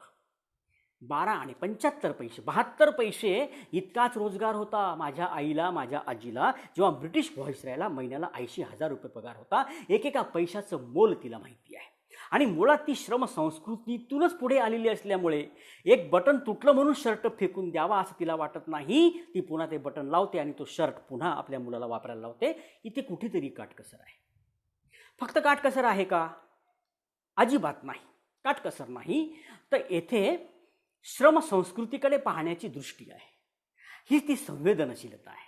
आणि ही संवेदनशीलता आजच्या काळामध्ये गृहिणींच्या अंगी येणं हे नितांत नितांत गरजेचं आहे, असं मला महत्त्वाचं आहे. मित्रांनो, आणखी एक महत्त्वाची गोष्ट अशी आहे की बऱ्याच वेळेला असं होतं की आपण सध्या अलीकडे टी व्हीवर आपला ऑन स्क्रीन वेळ वाढलेला आहे. आत्ताची परिस्थिती जाऊ द्या, पण मागे जरा आपण जाऊया, कोरोनापूर्व काळामध्ये बघूया की काय होतं. आपण मालिका बघत असतो आणि तिकडे अंधार पडतो, तुळशीमध्ये दिवा लावण्याची वेळ होते, पण आपली मालिका इकडे ऐन रंगात आलेली असते. मग जेव्हा टी व्हीवर ब्रेक येतो तेव्हाच आपण तुळशीला दिवा लावतो. डिपेंड अपॉन ब्रेक आला की मग आपण उठतो आणि तुळशीला दिवा लावतो. तोपर्यंत वेळ टळून गेलेली असते. तात्पर्य असंच आहे की कुठली गोष्ट वेळच्या वेळी झाली पाहिजे. कारण यासाठीची संवेदनशीलता आपल्या मनामध्ये जागृत असणं अत्यंत महत्त्वाचं आहे. अमेरिकेमध्ये 2 भाऊ राहत होते. एक इकडच्या गल्लीमध्ये आणि पलीकडच्या गल्लीत लहान भाऊ. एकदा इकडे भारतामध्ये दुर्दैवाची घटना घडली आणि वडिलांचं निधन झालं. त्यांना निरोप गेला, फोन गेला की बाबा आपले गेलेले आहेत. मग हा मोठा भाऊ लहान भावाला सांगायला गेला की अरे आपले वडील गेलेले आहेत, आपल्याला भारतात जावं लागेल. तेव्हा तो लहान भाऊ काय म्हणा, अरे मला वेळ नाही, माझं असं प्रोजेक्टचं काम आहे. असं कर, आता तू जा वडिलांच्या अंत्यविधीला. जेव्हा आई देवाघरी जाईल तेव्हा मी जाईल. अशा पद्धतीने आईवडिलांची वाटणी आपण करून टाकलेली आहे. मित्रांनो, याचाच अर्थ कुठेतरी संवेदनशीलता आपली नष्ट होते आहे आणि अत्यंत भयावह अशा प्रकारची बाब आहे. एक शायर असं म्हणतो, उर्दू कवितेतली संवेदनशीलता तर फार प्रखर आहे मित्रांनो. एक शायर असं म्हणतो, एक कैसा धुआ ये कैसी आग, ये कैसा धुआ शायद आग लगी है बस्ती में. ये कैसा धुआ ये कैसी आग शायद आग लगी है बस्ती में. ये किसका घर जल रहा है. बिराजदार सर, ये कैसा धुआ ये कैसी आग, ये कैसी आग ये कैसा धुआ शायद आग लगी है बस्ती में. ये किसका घर जल रहा है, कल पढ़ लेंगे अखबार में. संवेदनशीलतेचा ऱ्हास होतो आहे मित्रांनो समाजामधून. पूर्वी असं नव्हतं. कुणाचं घर जळतं हे पाहिल्यानंतर मी ताबडतोब बादली घ्यायचो, पाणी भरायचो आणि ती आग विझवायला जायचो. मग ज्याचं घर जळायचं कोणत्या जातीचा, कोणत्या धर्माचा, कोणत्या सामाजिक स्तराचा, कोणत्या मतदारसंघाचा याचा विचार न करता मी त्याचं घर विझवण्यासाठी बादलीभर पाणी घेऊन जायचो. आज मी ते गाव सोडलं, मी आता कॉलनीमध्ये राहायला आलो आणि त्या कॉलनीच्या गच्चीवरून मला दिसतं की ये कैसा धुआ ये कैसी आग, ये किसका घर जल रहा है, कल पढ़ लेंगे अखबार में. जाऊ द्या, ज्याचं जळेल उद्या लोकमत पेपरला आपण वाचून घेऊ कुणाचं काय जळालं आहे. म्हणजे संवेदनशीलतेचा ऱ्हास होतो आहे. कधी काळी आपण संवेदनशील होतो आणि ती संवेदनशीलता आपल्यातून आता नाहीशी होते आहे. आणि म्हणून अनेक समाजाचे जे प्रश्न आहेत हे सगळे प्रश्न हे अशा पद्धतीने निर्माण होत असताना आपल्याला या ठिकाणी दिसतं. मित्रांनो, खोट्या खोट्या प्रतिष्ठा आपल्या समाजामध्ये आपल्याला दिसतात. खोट्या खोट्या प्रतिष्ठा आहेत. म्हणजे एकदा तर मी असं बघितलं की मे महिन्याचं ऊन होतं आणि एक 4 व्हीलर चाललेली होती. ती गाडी थांबली आणि त्या गाडीतल्या महिलेने तो जो काच असतो तो खाली केला. तो फिरवला असा आणि तो काच खाली केला. ते पती त्या स्त्रीला रागावले, त्या पत्नीला रागावले, काच खालीच का केला? तो वरती होता, त्याला खाली कशाला केलं? आता त्या बाईने सांगितलं की आतमध्ये प्रचंड उष्णता आहे, गरम होतंय, हवा लागत नाही, म्हणून त्या गाडीचा काच खाली केला. पण पती यासाठी रागवला, तो असं म्हणाला की तू गाडीची काच खाली केली म्हणून लोकांना कळालं की आपल्या गाडीत AC नाही. ACची गाडी घेणं आपल्याला परवडत नाही. तू काच खाली केला म्हणून आपली अप्रतिष्ठा झाली, बेअब्रू झाली. याला म्हणतात प्रतिष्ठेच्या खोट्या भ्रामक कल्पना. अशा पद्धतीच्या जर कल्पना आपल्या असतील तर मित्रांनो, समाजामधल्या समस्या या अशाच पद्धतीने त्या ठिकाणी वाढत जातील. ही गोष्ट फार फार महत्त्वाची आहे, फार महत्त्वाची. म्हणून संवेदनशीलता ही अतिशय महत्त्वाची आणि जपण्याची ही अशी महत्त्वाची गोष्ट आहे. मित्रांनो, चारित्र्य संपन्नता ही फार महत्त्वाची गोष्ट आहे. कवीने चारित्र्य संपन्न असलं पाहिजे. म्हणजे संत तुकारामांची कविता का श्रेष्ठ आहे मित्रांनो, तर लक्षात घ्या की तुकारामांचं चारित्र्यच अत्यंत स्वच्छ आहे, निर्मळ आहे, म्हणून तुकारामांची कविता श्रेष्ठ आहे. एक लक्षात घ्या, ज्यांचं चारित्र्य शुद्ध आहे ते सगळे कवी मोठे झालेले त्या ठिकाणी आपल्याला दिसतात. पण अलीकडच्या काळामध्ये काही घटना आपण बघतो, कवींच्या संदर्भात असतील, लेखकाच्या संदर्भात असतील, कारण संवेदनशीलता कवीमध्ये असावी अशी जरी आपली अपेक्षा असली तरी ती असतेच असं नाही. कारण आपण असं पाहतो की स्त्री सन्मानावर कविता लिहिणारा, स्टेजवरून स्त्री सन्मानाची कविता वाचणारा, जाहीर करणारा, वाचून दाखवणारा, सादर करणारा कवी प्रत्यक्ष स्टेजवरून खाली उतरला की आपल्या बायकोवर डाफरतो, तू माझा फोटो का नाही काढला मोबाईलवर, कारण मला तो स्टेटसला ठेवायचा होता. मी एवढी कविता सादर केली आणि तू माझा फोटोच काढला नाही. बायकोला रागवतो. मग कुठे आहे संवेदनशीलता? व्यासपीठावरून स्त्री सन्मानाच्या सगळ्या गोष्टी करावयाच्या आणि स्टेजवरून खाली उतरल्यानंतर स्त्री सन्मान करावयाचा नाही. येथे कुठेतरी संवेदनशीलता नाही, अशा पद्धतीचं चित्र या ठिकाणी आपल्याला दिसतं. अनेक कवी मित्रांना प्रसिद्धीची घाई असते, लोलुपता असते. मित्रांनो, लक्षात घ्या, बऱ्याच वेळेला म्हणजे नवोदित कवीसुद्धा आपल्या ग्रुपवर आहेत म्हणून मी सांगतो आहे की सर्वप्रथम आपण कवी आहोत हा भ्रम मनातून काढून टाकला पाहिजे. आपण कवी नाहीत, फक्त आपण काव्य मार्गावरचे प्रवासी आहोत असाच भाव आजन्म जर आपण ठेवला तर कुठेतरी आपण कवितेच्या प्रांगणामध्ये पहिलं पाऊल ठेवलं असा त्याचा अर्थ होईल. म्हणून आपण कवी आहोत हा भ्रम प्रत्येकाने आत्ताच काढून टाकणं अत्यंत गरजेचं आहे. मित्रांनो, आणखी महत्त्वाची गोष्ट अशी आहे की चांगलं कवी होण्यासाठी अनेक गोष्टी कराव्या लागतात. विशेषतः कुठल्याही पद्धतीच्या कंपूशाहीत अडकायचं नाही. आपलं स्वतःचं एकटेपण ठेवायचं, कुणाच्याही गुलामगिरीमध्ये प्रभावाखाली जायचं नाही. वर्तमानपत्री समीक्षेचा मोह टाळायचा आहे. व्हॉट्सअपवरच्या कवितांचा मोहसुद्धा टाळता आला पाहिजे. ग्रंथातली कविता जिचा विचार होतो वाङ्मयामध्ये ती फार महत्त्वाची असते. त्याच्यानंतर शक्य तितकं आपल्या बोलीतून व्यक्त व्हा. वऱ्हाडी बोली आपल्या वऱ्हाड प्रांताची कितीतरी मधुर अशा प्रकारची बोली, आमची अहिराणी बोली कितीतरी मधुर बोली, आपल्या बोलीतून व्यक्त व्हा, बोलीतून कविता लिहा. आणि मग बोलीला प्रतिष्ठा कोण देईल? आपण जर बोलीतून लिहिलं तर आपल्या बोलीला प्रतिष्ठा प्राप्त होईल. तेव्हा बोलीची प्रतिष्ठा ही आपल्यावर अवलंबून असल्यामुळे बोलीतून जर आपण कविता लिहित गेलो तर ती बोलींबद्दलची आपली संवेदनशीलता त्यातून व्यक्त होईल.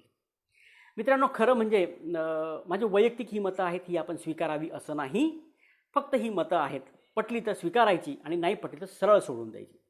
मित्रांनो, हायकू किंवा चारोळी हे किरकोळ काव्य प्रकार आहेत. या किरकोळ काव्य प्रकारातून व्यक्त न होता तुम्ही गझल लिहा, महाकाव्य लिहा. पण हे हायकू, चारोळी, तिनोळी, आठोळी हे किरकोळ प्रकार आहेत. हे काळाच्या कसोटीवर न टिकणारे, ही लाट आहे आणि ही लाट ओसरून जाणार आहे. मित्रांनो, महाकाव्य वाचा. जे तुमचे रसिक आहे, जे तुमची कविता वाचतात, तुम्हाला लाईक करतात, कोणत्याही माध्यमातून लाईक करतात, त्यांच्याबद्दल नेहमी विनम्र असा. त्यांचे उपकार थोर आहेत, कारण रसिक असतील तर कवीला महत्त्व आहे. म्हणून रसिकांबद्दलची तुमची संवेदनशीलता ही फार फार महत्त्वाची आहे, फार फार महत्त्वाची आहे. एक फार महत्त्वाचं भावगीत आहे. आज माझ्या अक्षरांना वचन दे रसिका तुझे. आज माझ्या अक्षरांना वचन दे रसिका तुझे. या स्वरांच्या चांदण्याला गगन दे रसिका तुझे. अक्षरांच्या लोचनाचे गगन असे निथळले. अक्षरांच्या लोचनाचे गगन असे निथळले. मी तुझ्यासाठीच केवळ बहर माझे उधळले. कल्पने वेलीस माझ्या सुमन दे रसिका तुझे. कल्पना वेलीस माझ्या सुमन दे रसिका तुझे. रसिकांबद्दल आपण विनम्र असलं पाहिजे, कारण ही रसिकांबद्दलची आपली संवेदनशीलता आहे. कधीही उद्धटपणाने आपल्या रसिकांशी वागू नका. स्वस्थुतीपासून जितकं लांब राहता येईल तितकं राहा, कारण स्वस्थुती ही नुकसानकारक आहे मित्रांनो. संवेदनशीलताच्या अंगाने आपण जर विचार केला तर आपण हा स्वस्थुती, गर्पोक्ती, गर्व हा आपण त्या ठिकाणी टाळला पाहिजे. ती फार फार महत्त्वाची गोष्ट आहे मित्रांनो. त्यासोबतच लोकवाङ्मयाकडे आपण लक्ष दिलं पाहिजे. लोकवाङ्मयामध्ये चांगले छंद आहेत, त्या छंदांमधून आपण कविता लिहिली पाहिजे. लोकवाङ्मयाबद्दल आपण प्रचंड संवेदनशील असलं पाहिजे. केवळ संवेदनशीलच नाही तर आपण आग्रही असलं पाहिजे.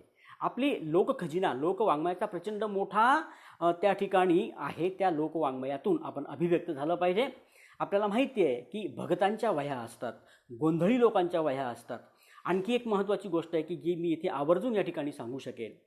मित्रांनो, मला वऱ्हाड प्रांतातलं फार माहिती नाही दुर्दैवाने, पण आमच्या खानदेशामध्ये मृत्यूगीतं आहेत, ज्याला आपण शोकगीतं असं म्हणतो. म्हणजे असं की एखाद्या घरामध्ये जर मृत्यू झाला तर त्या घरातल्या ज्या भगिनी असतात त्या प्रेताभोवती अशा बसतात आणि गातात आणि त्या गाण्यातून ते शोकगीत आहे. आणि त्या शोकगीतातून त्या मृत झालेल्या व्यक्तीचं जीवनचरित्र सांगतात की तो कसा उदार मनाचा होता, तो कसा मोठ्या मनाचा होता, तो कसा स्वभावाने गरीब होता, कसा प्रेमळ होता. अशा पद्धतीने त्याच्या व्यक्तिमत्वाचं वर्णन त्या शोकगीतातून त्या करतात.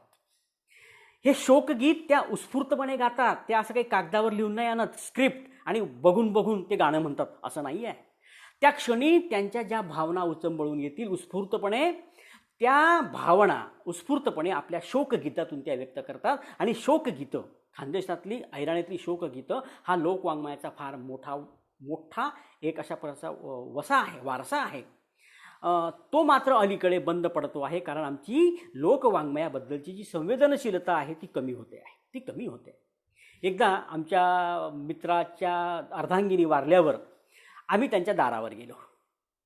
दारावर गेल्यानंतर आमच्या मित्राची जी म्हातारी आई आहे ती बसलेली होती आणि 4 कॉलनीतल्या सुशिक्षित बाया त्या ठिकाणी आल्या. त्या बाया आल्यानंतर आमच्याकडे दारावर कुणी आलं की लगेच शोकगीतं सुरू होतात. ती म्हातारी आई गाण्यातून सांगायला लागली की माझी सून कशी चांगली होती वगैरे, रडायला लागली, शोकगीत गायला लागली. तेव्हा कॉलनीतल्या बायांनी तिला काय सांगितलं की आजी रडू नका, तुम्हाला जे काही सांगायचं ते आम्हाला गप्पातून सांगा, शोकगीत गाऊ नका, गप्पातून सांगा. म्हणजे आमच्या खानदेशातली आजची जी सुशिक्षित महिला आहे तिला शोकगीत गाता येत नाही. ती कला आहे, ते तिला अवगत नाही. आणि ही कला ज्या म्हाताऱ्या आजीला अवगत आहे तिच्याकडून ती शिकून घ्यायला पाहिजे. ते राहिलं बाजूला, जी आई शोकगीत गाते आहे तिला थांबवतात, गाऊ देत नाही आणि म्हणतात की आजी गाऊ नका, रडू नका, शोकगीत गाऊ नका, आम्हाला काय घडलं ते गप्पातून सांगा. मित्रांनो, लोकवाङ्मयाचा हा खून आहे. लोकवाङ्मय असं नष्ट होतं आहे. खरं म्हणजे पुढच्या पिढीने, महिलांच्या पुढच्या पिढीने ते शिकून घ्यायला पाहिजे. ती परंपरा पुढे चालली पाहिजे, पण ती चालत नाही आहे. याचं कारण लोकवाङ्मयाकडे आम्ही संवेदनशीलतेने बघत नाही, हे त्याचं कारण फार फार महत्त्वाचं आहे. मित्रांनो, ढाळे सर, शोकगीत ऐकलं की दुसऱ्यांना रडू फुटतं ही अत्यंत सत्य परिस्थिती आहे. पण किती माता भगिनींना, आजच्या नव्या मुलींना, तरुण मुलींना ते येतं, हा फार महत्त्वाचा प्रश्न आहे. संवेदनशीलतेचा प्रश्न आहे. लोकवाङ्मय टिकवणं ही तुमची आमची सगळ्यांची जबाबदारी आहे. मित्रांनो, नवे शब्द आपण घडवले पाहिजेत. आपण आपल्या कविता लिहित असताना नवे शब्द घडवा. मी हे का सांगतो, कारण भाषेकडे पाहण्याचा आपला दृष्टिकोन संवेदनशील असला पाहिजे. भाषेप्रती आपण संवेदनशील असलो पाहिजे. मित्रांनो, एखादी भाषा नष्ट होते तेव्हा फक्त ती भाषाच नष्ट होत नाही, तर ती भाषा बोलणारा जो कोणता मानवी समूह आहे तो देखील नष्ट होतो.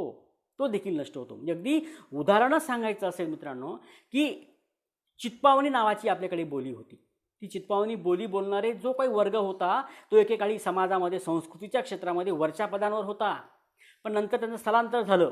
पोटा पाण्यासाठी तो सगळा समूह कुठे इतरत्र गेला.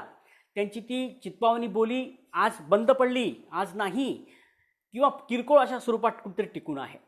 त्यामुळे बोली संपल्यामुळे काय झालं की ती बोली बोलणारा जो चित्पावन ब्राह्मण समाज आहे त्याचा तो मोठमोठ्या पदांवर होता कोणी एकेकाळी, आता तो तिथून खाली आलेला आहे. मोठ्या पदांवर तो आता राहिलेला नाही, कारण त्याची बोली नष्ट झाली.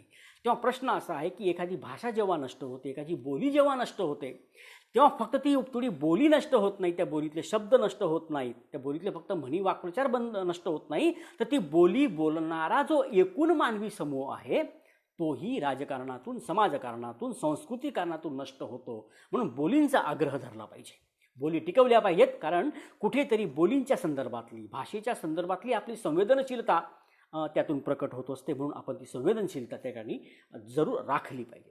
नवे शब्द मगाशी म्हटलं त्याच्यामध्ये युद्धट नावाचा शब्द आहे. अमेरिकेसाठी आमच्या मित्राने तो योजला होता युद्धट. अमेरिका युद्धखोर पण आहे आणि उद्धट पण आहे, म्हणून युद्धट. एकाने सांगितलं होतं आपण तो गुणवंतांचे सत्कार करा, कारण गुणवंतांना मार्क खूप मिळालेले असतात.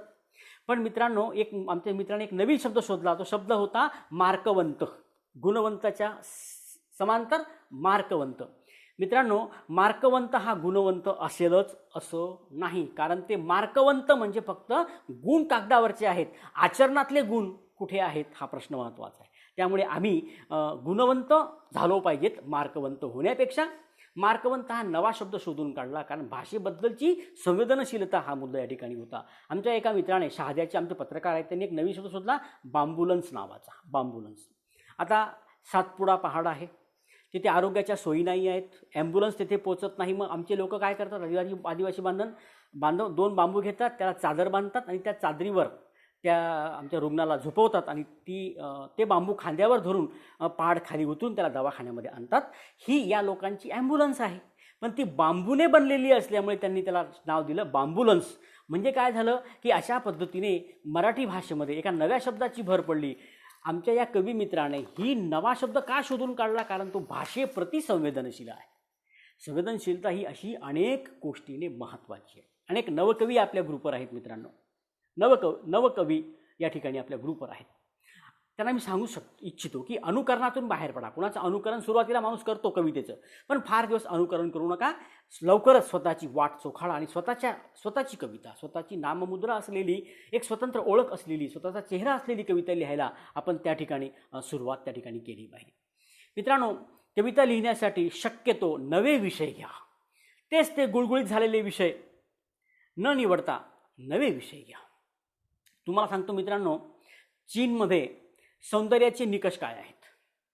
चीनमध्ये महिलांच्या सौंदर्याचे निकष आहेत की ज्या स्त्रीचे तळपाय निमुळते आहेत, आकाराने लहान आहेत, ती स्त्री सुंदर मानली जाते. तळपाय फार मोठे नसावेत, निमुळते असावेत आणि त्यांचा आकार छोटा असा, लहान असावा. यासाठी चीनमध्ये जन्मताच मुलीला छोट्या आकाराचे बूट बळजबरी घालतात. त्या बुटांमध्ये तिचा पाय कायम ठेवतात, वर्षानुवर्षे. तिला त्रास होतो, पण त्या बुटाचा जेवढा आकार आहे तितक्याच आकाराची तिची पावलं राहावीत, कारण ती सुंदर मानली जावी. ज्या स्त्रीची पावलं आकाराने लहान आणि निमुळती ती सुंदर, हा तिथल्या सौंदर्याचा निकष आहे. पण या निकषामुळे त्या छोट्या मुलीला अनेक वर्ष पायात ते बूट घालावे लागतात. प्रचंड वेदना तिच्या त्या तळपायाला, त्या त्वचेला होते, जखमा होते. हे तिचं दुःख साहित्यामधून कधी येईल मित्रांनो? मग जे दुःख अजून कधी साहित्यामधून आलेलं नाही ते दुःख तुमच्या कवितेमधून येऊ द्या, तेव्हा तुम्ही संवेदनशील आहात हे तेथे स्पष्ट होईल. एखादी कविता का गाजते मित्रांनो? कारण तेथे मांडलेला विषय हा अस्पर्श असतो, अपूर्व असतो, कोणी न मांडलेला असतो. याचं कारण तो विषय त्याला का सुचला? कारण तो कवी संवेदनशील असलेला कवी आहे. आणि म्हणून स्वतंत्र शैली असावी, उमाताई म्हणतात ते अगदी बरोबरच आहे. मित्रांनो, हे सगळं करत असताना काही गोष्टी पण फार महत्त्वाच्या आहेत, फार महत्त्वाच्या आहेत. कधी कधी आमचे जे कवी मित्र आहेत, नवकवी, काय करतात, एका शब्दाची कविता, म्हणजे एखाद्या मालकाचं, बॉसचं नाव समजा हिरामन असेल, बॉसचं नाव हिरामन आहे, हिरामन रामचंद्र जाधव. मग काय करतात, हिरामनचा ही वरून एक ओळ कवितेची, मग रावरून एक कवितेची एक ओळ, मग म वरून कवितेची एक ओळ, आणि हिरामनमधला न बाणाचा त्याच्यावरून एक ओळ, अशी कविता करतात. मित्रांनो, अशी एका शब्दाची कविता अजिबात लिहायची नाही, ती कविता नाही. आणि अशा पद्धतीने व्यक्ती गौरवासाठी कविता कशी लिहायची, का लिहावी? अजिबात एका ओळीची कविता लिहू नका. अशा कविता करत गेलो की कवीची प्रतिष्ठा कमी होते. मग कवीची प्रतिष्ठा कशी वाढेल? जेव्हा तो ज्वलंत विषय, नवे विषय आपल्या कवितेतून छेडेल, त्याच वेळी हे सगळं त्या ठिकाणी शक्य होईल. मित्रांनो, शक्यतो पुस्तकातल्या कवितांचं वाचन करा. व्हॉट्सअपवरच्या कविता वाचाच, बघाच, ऐकाच, पण शक्य झालं तितकं ग्रंथातल्या कविता या वाचल्या पाहिजेत. कारण जितकी जास्त चांगली कविता तुम्ही वाचाल तितकी चांगली कविता तुमच्याकडून लिहिण्याची शक्यता त्या ठिकाणी आहे. जोपर्यंत तुम्हाला अंतप्रेरणा नाही तोपर्यंत कवितेची लेखणी हातात अजिबात घेऊ नका. कारण कविता लिहिणं ही एक जबाबदारी आहे, ही जबाबदारी आहे. मित्रांनो, कवितेने राष्ट्राचा नकाशा बदलता येतो. कवितेने राष्ट्राच्या ध्वजांचा रंग बदलतो. कवितेने क्रांती होते. लक्षात घ्या, कवितेने क्रांती होते. कुसुमाग्रजांनी कविता लिहिली, गरजा जय जयकार क्रांतीचा, गरजा जय जयकार. या कवितेने मोठी क्रांती घडवली. ही कविता बाहेर पडल्यानंतर, लोकांनी ऐकल्यानंतर मराठी तरुणांनी इंग्रज शासनाच्या गले लठ्ठ पगाराच्या नोकऱ्या सोडल्या आणि करेंगे या मरेंगे गांधीजींच्या आंदोलनात ते सहभागी झाले. ही कवितेने दिलेली प्रेरणा होती. कवितेने क्रांती होते. म्हणून कविता लिहिणं ही जबाबदारीचं काम आहे, फार मोठी जबाबदारी. आणि ती जबाबदारी असल्याशिवाय कविता लिहायची नाही. आणि कविता लिहिण्यापूर्वी काही एक आपली भूमिका असली पाहिजे, भूमिका असली पाहिजे, दृष्टिकोन असला पाहिजे. आणि भूमिका आणि दृष्टिकोन असल्याशिवाय कविता लिहायला आपण लागू नये, प्रारंभ करू नये. मित्रांनो, बऱ्याच वेळेला काही छोट्या मोठ्या चुका आपल्याकडून होतात आणि याच्यामुळे कवींची प्रतिष्ठा कमी होते. हा संवेदनशीलतेचा प्रश्न आहे. कवीची प्रतिष्ठा वाढली पाहिजे. कवीच्या हस्ते गावागावात ध्वजारोहण झालं पाहिजे. कवी हा प्रतिष्ठित झाला पाहिजे गावामध्ये. कवीकडे पाहण्याचा समाजाचा दृष्टिकोन बदलला पाहिजे. यासाठी काही गोष्टी फार फार त्या ठिकाणी महत्त्वाच्या आहेत. कारण शेवटी ह्या सगळ्या गोष्टी संवेदनशीलतेशी निगडीत आहेत. बऱ्याच वेळेला आमचे कवी मित्र काय करतात, कविता बसच्या तिकिटावर लिहितात. एस टीमध्ये प्रवास करतात, तिकीट मिळतं, त्या तिकीटच्या मागे कविता लिहितात. कधी कधी ATMची जी स्लिप आहे पैसे काढल्याची, त्या स्लिपच्या मागे कविता लिहितात. मित्रांनो, हा कवितेचा विनयभंग आहे, हा कवितेचा अपमान आहे. कविता लिहायची असेल तर ती डायरीमध्येच लिहिली पाहिजे.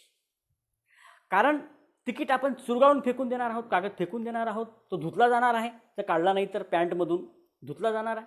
कविता मरणार आहे, कवितेचा मृत्यू होणार आहे. आणि ज्या ओळी आपल्याला आठवल्या त्या पुन्हा तशाच आठवतील याची शक्यता नसतेच बऱ्याच वेळेला. तेव्हा कविता लिहिणाऱ्या प्रत्येकाने एक डायरी सोबत ठेवायची आणि डायरीवरती कविता लिहावी. ST बसच्या तिकिटावर, ATMच्या स्लिपवर कुठली कविता लिहितात मित्रांनो, ती कवितेची विटंबना आहे, कवितेचा तो पावित्र्याचा भंग आहे.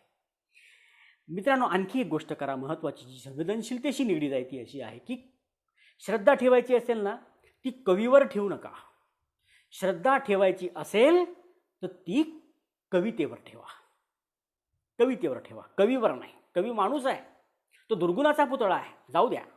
त्याने लिहिलेल्या जी कविता आहे त्या कवितेवर आपली श्रद्धा त्या ठिकाणी असली पाहिजे. मित्रांनो, आणखी एक गोष्ट माझ्या लक्षामध्ये अशी आलेली की जे मंचावर काही कवी कविता सादर करतात त्यांनी संवेदनशीलतेने वागून एक नियम पाळला पाहिजे. इथे संवेदनशीलतेचा प्रश्न आहे. बऱ्याच वेळेला माझं असं निरीक्षण आहे आणि आपलं सगळ्यांचं निरीक्षण आहे की आपली जी एक चांगली कविता असते की नाही, मास्टरपीस, तीच कविता आपण 50 मैफिलीमध्ये मांडतो आणि टाळ्या घेतो. एकच मास्टरपीस कविता प्रत्येक व्यासपीठावरून, प्रत्येक मंचावरून, प्रत्येक स्पर्धेमध्ये एकच चांगली कविता पाठवायची. मित्रांनो, असं करू नका. प्रत्येक ठिकाणी एक नवी कविता सादर करा. आणि कविता आपण सादर करतो ते बक्षिसासाठी करत नाही, हे लक्षात घ्या. शेवटी कविता सादर करणं, कविता लिहिणं हा आपण आपल्या अंतरात्म्याशी साधलेला संवाद आहे. कविता लिहितो म्हणजे आपण काय करतो, आपण आपल्याशी बोलतो, आपण आपल्या आत्म्याशी संवाद साधतो. मग अशी फसवणूक आपण काय करायची, एकच मास्टरपीस कविता सगळ्या व्यासपीठावरून थांबवा. ते असं न करता प्रत्येक वेळी नवी कविता आपण सादर करावी. पारितोषिक मिळालं नाही तरी हरकत नाही. मित्रांनो, पारितोषिक ज्या कवितेला मिळतं तीच कविता श्रेष्ठ असते, हा भ्रमसुद्धा आपण काढून टाकला पाहिजे.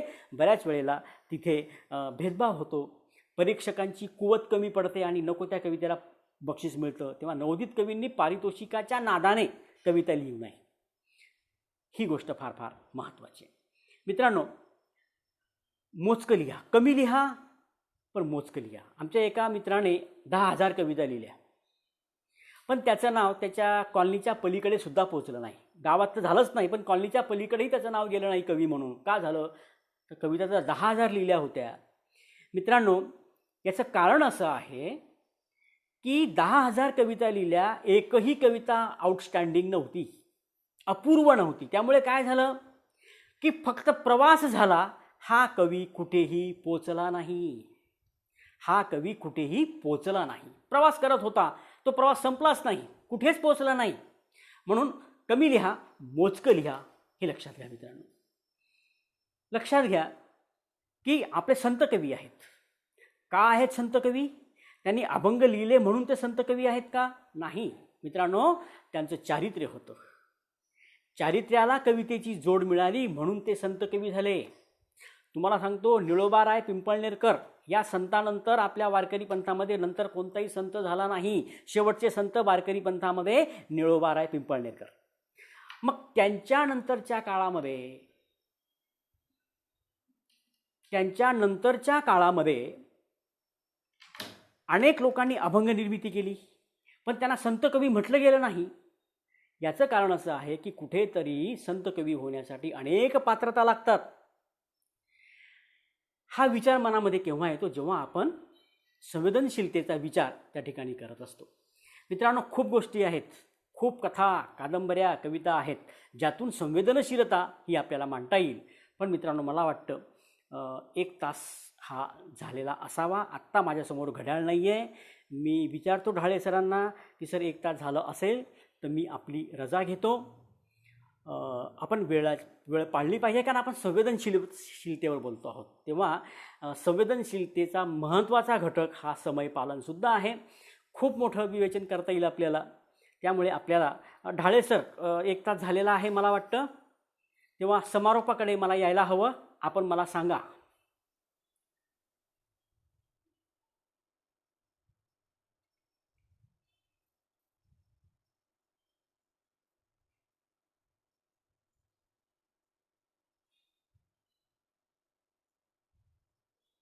एक तास झाला असेल तर आपण मला सांगावं सर.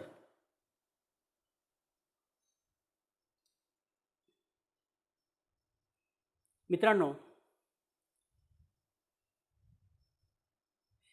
अंकुर परिवाराने ही संधी दिली. अंकुर परिवार हा माझाच परिवार आहे. मी परिवारातलाच एक घटक आहे. आणि म्हणून या मंचावरून येऊन काही विचार आपल्यासमोर मला मांडता आले.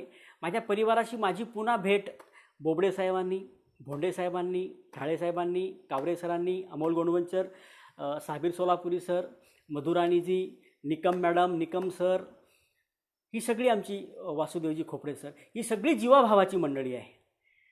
या मंडळीशी मला पुन्हा संवाद साधता आला. आपण मला या ठिकाणी बोलवलं. माझे विचार या ठिकाणी मांडता आले. आपण सगळेजण या सगळ्या संदर्भात संवेदनशील झालो तर नक्कीच या व्याख्यानाचं सार्थक झालं असं मला म्हणता येईल. 1 तास 27 मिनिटं असं आमचे साबीर सर आम्हाला सांगतायत. मित्रांनो, तेव्हा आपण सगळ्यांनी माझं विवेचन ऐकून घेतलं. मी या परिवाराचाच एक अभिन्न घटक आहे. म्हणून मी या परिवाराच्या ऋणात राहू इच्छितो. थांबतो. धन्यवाद.